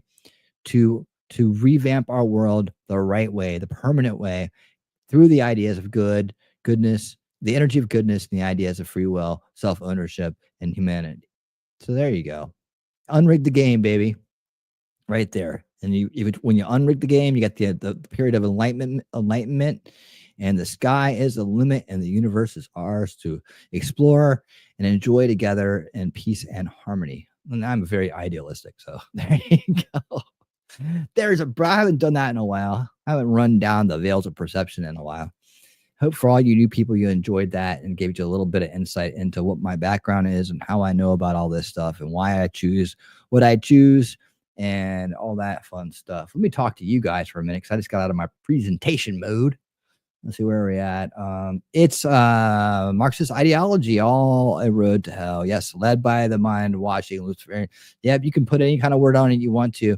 I put it in the framework of good versus evil, because if you really look at it, J-Man, at the end of the day, every idea and action are going to fall under one of those two, right? That overarching energy. And I think the really cool conversations about the outer veils is when you start talking about why is this thing, why is this good versus evil paradigm happening, and can one exist without the other? Like, would you know what goodness is if even evil wasn't there to compare itself to? This three-dimensional universe we live in, duality kind of serves a purpose for understanding. Could you appreciate everything that was good if there wasn't evil to compare it to? Like, can we ever fully escape it? Or can we just minimize it? Can we just dominate it? Right? I think I want goodness to dominate evil. I don't know that we can ever really wipe it out. It just be strange. Try putting your mind to that test if you haven't already. Trying just to imagine that there's nothing evil anywhere ever. Go down a few generations or so, or more, and try to understand what it would be like. It'd be kind of weird when there's no duality between good and evil. So, but why those two energies? Why? And that's where I go back to creation and destruction. Right? The ideas of creation and destruction. That's why that idea comes about, because through creation, through destruction you get creation, through creation you get destruction a lot of times. But we think of creation as a beautiful kind of good light thing, right? Oh, like you created this, it's awesome. 3D universe, or building things, new life, all these things, a new way, a new this, a new that. These are good things. You built that, and then we think of things that are destructive, like destructive ideas, destructive people, destructive events, wars, and things like that. This destructive thing is very dark and very evil things. And a lot of times the evil is behind these things, and a lot of times good is behind creation. So there's this paradigm of good and evil that is so interesting to think about and talk about. But you're way outside in the seventh veil there, and people can put names on it. But at the end of the day, if there wasn't names for it, and at one point there wasn't names for it that we had, it was still those two energies, right? So you can pretty much break down how things are going into these energies, a universal nature, if you will, right? So I like to think of it like that. But put words on it, it's the same thing, right? It's the same thing. But Marx's ideology definitely falls under the enslavement, authoritarian, totalitarian, superiority, realm of ideas and tensions, right? It definitely has an enslavement mindset. It views people as property, and its paradigm, its whole thing is set up as people as property, and that's its ultimate for the greater good kind of like false reality there, like where they abuse that idea of people just being empathetic and genuine to say that, oh, it's for the greater good. You have to sacrifice. You have to do that. You have to have equity instead of equality and things like that, right? All these destructive things, but really it's just manipulation. It's manipulation. So if you've been there for the Marxist education and ride with us, you've seen that we point that out all the time. See, DW, heck, these idiots think 4-year-olds should be able to decide their opposite sex, and they're disgusting. Yeah, exactly, right? That's again the subversion of, it's just all it is subversion, right? It's just someone finding a way to disrupt, to get in between parents and children so that they can dominate, right? Abuse the young, break the future, subvert the young, change the culture. That's what they're doing. So these rules, the cycle of abuse enables a cycle of control, right? So they're breaking the future. They've already got a fresh stock of new, corrupted, demoralized people to choose from, to activate, to go out there and actually back these kind of crazy ideas up. That's what they're doing. NATO's New World Order still, I'm not supposed to say that word on air. So still bothers me even now. Well, it's really easy to find. I mean, you don't have to look very far to find it. And everybody's got a New World Order. That's the thing. And it's like Gary said, don't say that word. They'll get you, man. But I mean, how else do you describe it? Because everybody's got one. I mean, even people like us are thinking that we would rather have the world in a different order, right? But there it is, right there. That's it. If you want to find it, there it is. Those are the people. You can go. That's them right there. And the new order they're talking about is stakeholder capitalism. We got to cover Davos 2025 next month. I've been covering Davos and the ongoings of this duality right here and this agenda. Agenda 21, I've been covering for decades. Agenda 2030, newer version of it. And I've been on top of that too. We've read through the whole thing. We follow what their agendas are, what they're going to talk about at their conferences, who goes there, what they say. I've got a whole playlist full of the stuff that I did from the covering over the years. It's almost time to get back to that again, right? Because they think they're gonna build back better and great reset us and all that stuff like that. But they tend to they have their own problems internally. But you got your public facing arm right here, and you get your private facing arm right here. So these people take care of the governments, they take care of the public, right? They want the pandemic treaty. They want to be able to tell us what to do and what to take and what our government should shoot us up with and all that other stuff and what we should be eating and how many people. These are the people behind the mass immigration, the mass invasion, the border invasion. They're giving them maps. They're leading them into our country. These are and other people's countries. They are breaking the entire world system so that they can have their new order of things, right? So the WEF does the same thing. They've instituted the critical theory into corporate America.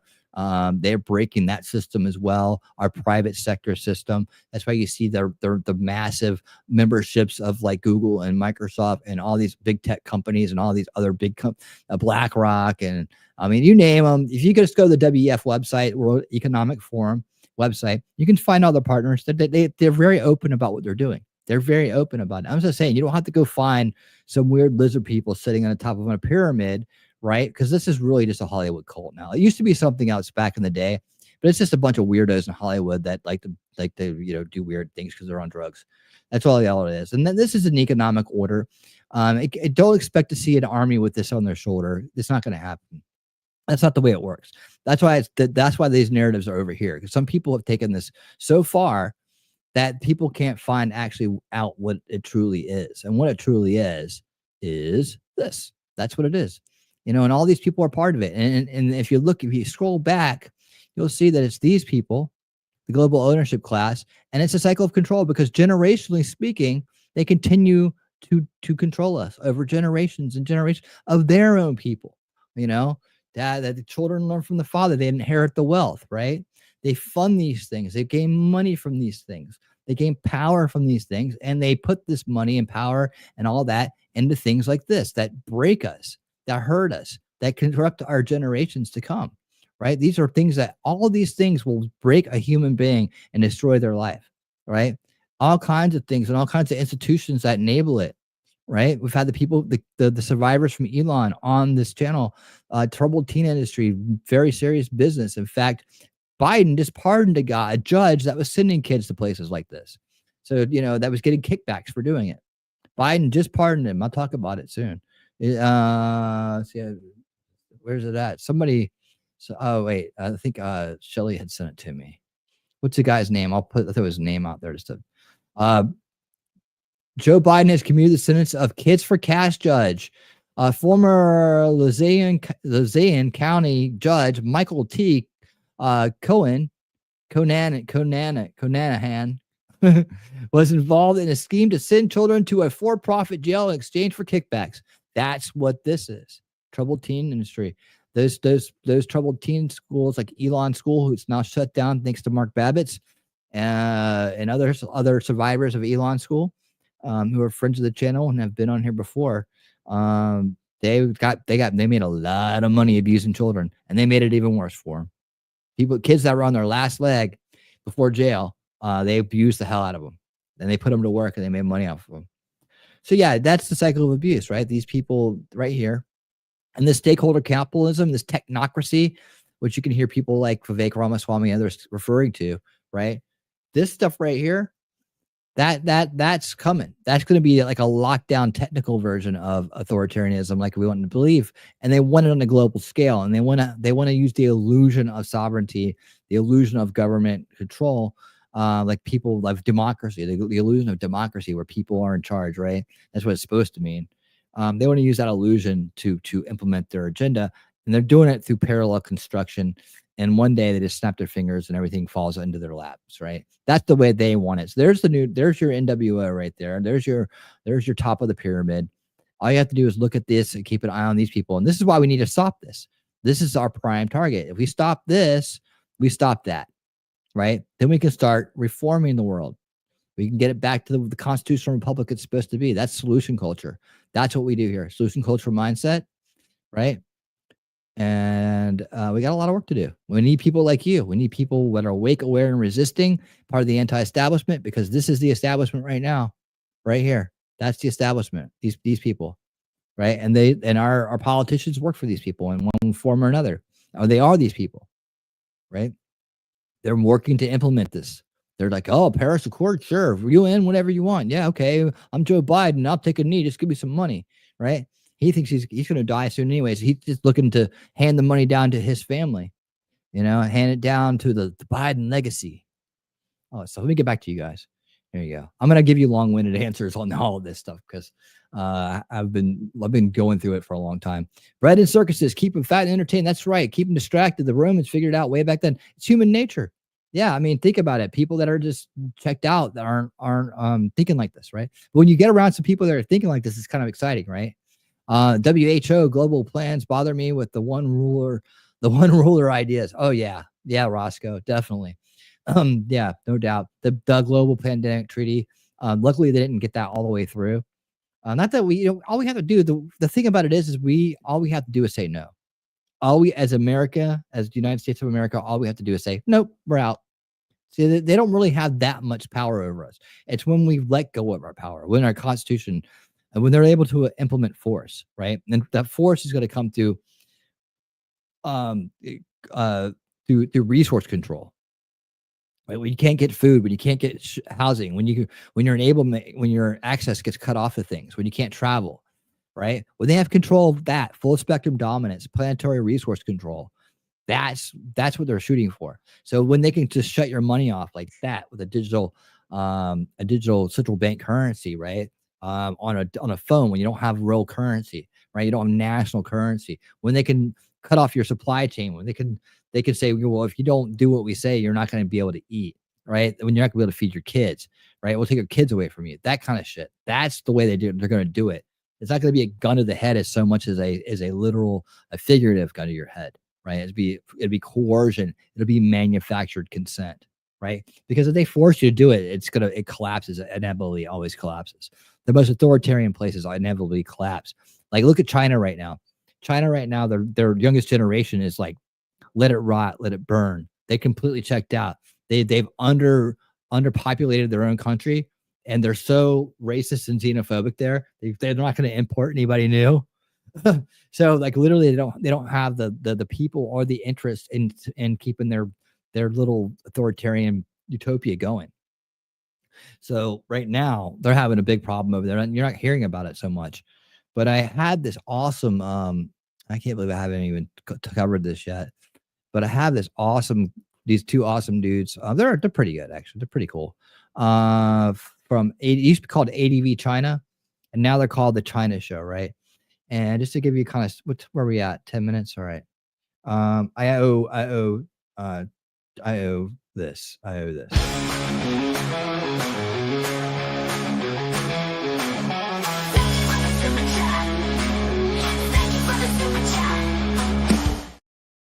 All right, cool. That was awesome. Now do the thing, please. Okay, there you go. Thank you for the $10 super chat. Talking trash truth. You got your own special one. DW, man, thank you for being here. Please come back. Please come back and hang out with us, man. I love like-minded people. I'm sorry I didn't get to a lot of your chats here in the last 20 minutes or so because I've been giving the presentation. When I go into the presentation, I'm kind of like my head's still looking the other way. And I'm going through there trying to make sure that I kind of communicate as best I can about it. I know it's complicated sometimes. Great chart. Glad you like it, dude. Same line as what's that? Same line as the Church of Scientology. What's that mean? There's no Church of Scientology going on here. No, sir. Just good old God. Let's see. See, I believe we're starting into the Renaissance now. Yeah, we can be. Great work, my friend. Religion is the opiate of the people. Remove faith, install fear, replacing God for Satan. When that happens, the massive scale is over. Yeah. I mean, what are God and Satan, right? They're the representations of good and evil. I tell you what, I'd rather be with people that are praying for me than praying on me, man. Nah, man, believe in God is a good thing. It's a good thing. And who do you think made all this and why? That's the thing. Don't you want the answers? Don't you want to know the answers? I do. But yeah, thank you, DW. Thanks for being here. I hope you come back. Let's see. We don't have to have good and evil. We can just have true and false. Oh, that's kind of the same thing sometimes, right? Depends on how you use it. The application of the free will. Oh, yeah, that's what J-Man said. Let's see. All right. What bothers me is the constant erosion of our rights. Yeah, evil will persist if we don't resist. That's the truth. That is the truth. And that evil always wants to control everything, so you can't have any rights. No way. Outgoing administration is doing all it can to make it difficult for incoming to do. Yeah, obstruction is the goal. No,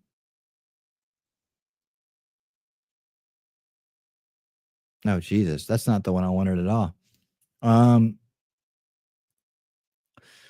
Yep, they're trying to make it hard for us, and they're going to, and that's what we're gonna have to fight back. Have I really been looking at that the wrong one the whole time?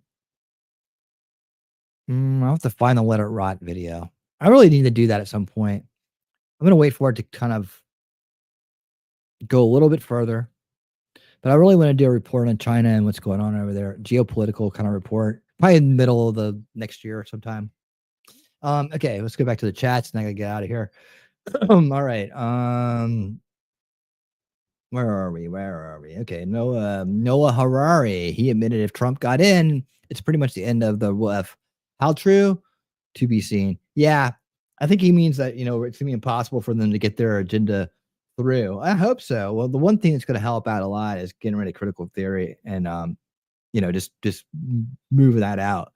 And I think having good people around him that help him out with that is going to be key. And he had a meeting with Glenn Beck recently, and Glenn Beck really understands this shit pretty good, at least from the globalist perspective. Now, the solution culture aspect of it, that's uniquely me. I've yet to see the long-term solution thinking and a community grow yet, but I'm usually a little bit ahead of the curve on this stuff.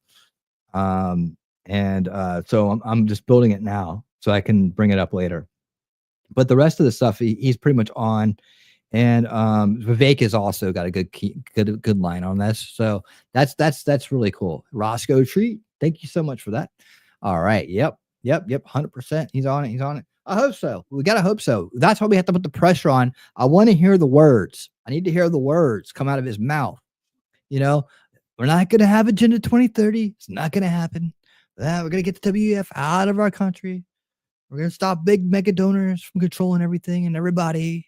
And I got to hear it. I got to hear the words. I got to know that you're doing it. The action's good. I think that the words will come after he's inaugurated and got things in motion. That's what I'm hoping. But if not, I'm going to start barking and making a lot of noise. I'm like, I got to hear the words. Got to hear the words. Got to hear the words. Got to hear them. Got to know it. Got to see it. We got to see that. I want to see the WEF shut its doors and be done. That's what I want to see. Let's see. What's Rasco? I liked Ministries series back in the day, thinking of unidentifiable drones, lizard people. Oh, the miniseries V. Yeah, exactly. Yeah, that's what it is. Okay. Yeah. I used to love that one too. I watched that too. Thank you for that, Heidi. I appreciate it. All roads lead back to Rome. Oh, yeah. Yep, we love that show. That's when I come in. Okay, here comes Jacob. That's when Jacob comes in here and gets the job done. Canada has done that against the Freedom Truckers. Yeah, the Freedom Truckers. Yeah, exactly. They went after them the globalist way, right? They dominated them. They took away their money. They said, you're not going to eat. They take away the resources. You better do what we say. Chile was ignoring me. I'm going to cry now. She's not ignoring you. She's just making you miss it a little bit. I'll shut up now and go on with the show. Oh, no, you're good, Roscoe. You're fine. Keep talking. Never Zach without a K. She's just resting her eyes. The whole Canadian trucker thing is still ruining True Day today. Good. Get rid of them. Okay, where are we going to go next, guys? I need to send this fine crowd somewhere else. Thank you so much to Shizzy Wisnut for sending his crowd over here after he finished his stream tonight. Let me make sure I return the favor to someone else. I'm going to pay it forward. Let's see where can I pay it forward to. Somebody who is totally awesome, totally awesome. Is Gary out? Is Gary on? Okay. How do I always miss Gary though? I've been trying to send stuff over to him forever. Next news. We always seem to miss each other now. I did start a little late tonight though. He might have been early. We're gonna go to Good Logic. I haven't seen it. He won't even notice, right? He won't notice, but that's fine.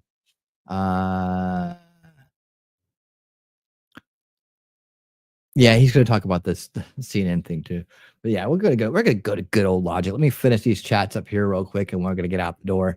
Remember to stick around for the outro. It's pretty funny. The only way Scientology is like Mark. Oh yeah, Scientology is like Mark's generational brainwashing. And I despise Scientology too. Yeah, they are. They get their ideas from that evil source. Surely. When you actually understand how much influence cultural Marxism has on mind control and people and ideological subversion, it blows your mind. That's why I keep talking about Big Intel by J. Michael Waller. I mean, I'm gonna make people sick of hearing it, but you need to read that book. I mean, you need to read a book. You need to read it because it really fills with the gaps. I mean, we just finished it, so if you want to go watch Unread the Game over on Rumble, the playlist is there. You can read it with me, or you can just get the book yourself, or get it on Audible and just listen to it. I mean, it's phenomenal book. I'm still going to try to get J. Michael on the show at some point. That's Roscoe. Speak your piece. Dang it, more the better. Great show tonight. God bless all of you, and thank you, J Man, for being here. Thank you for supporting the channel, J Man. I appreciate your membership to the Winner's Circle, man. I appreciate you greatly. Okay, I think we did it. Deborah, I want to say great thanks to you. Thank you so much for coming over here and hanging out. I really appreciate seeing you, and I hope to see you again soon. Good Logic is coming up. We're sending you over there right now. I want us out to pull out of the UN and of NATO. Me too, Jacob. We're on the same page, my brother. That's why we're gonna do this thing together, man. We're gonna get it done. All right, brother. All right, brothers and sisters. We're out of here, guys. Thank you so much for coming out tonight. I will see you. I will see you in the near future, somewhere, sometime, someplace soon. And until that time, everyone, stay based. Say hello to Good Logic for me, and keep on winning. If you've lost faith in humanity, clap your hands. If you've lost faith in humanity, and this is your villain origin story, if you've lost faith in humanity, clap your hands.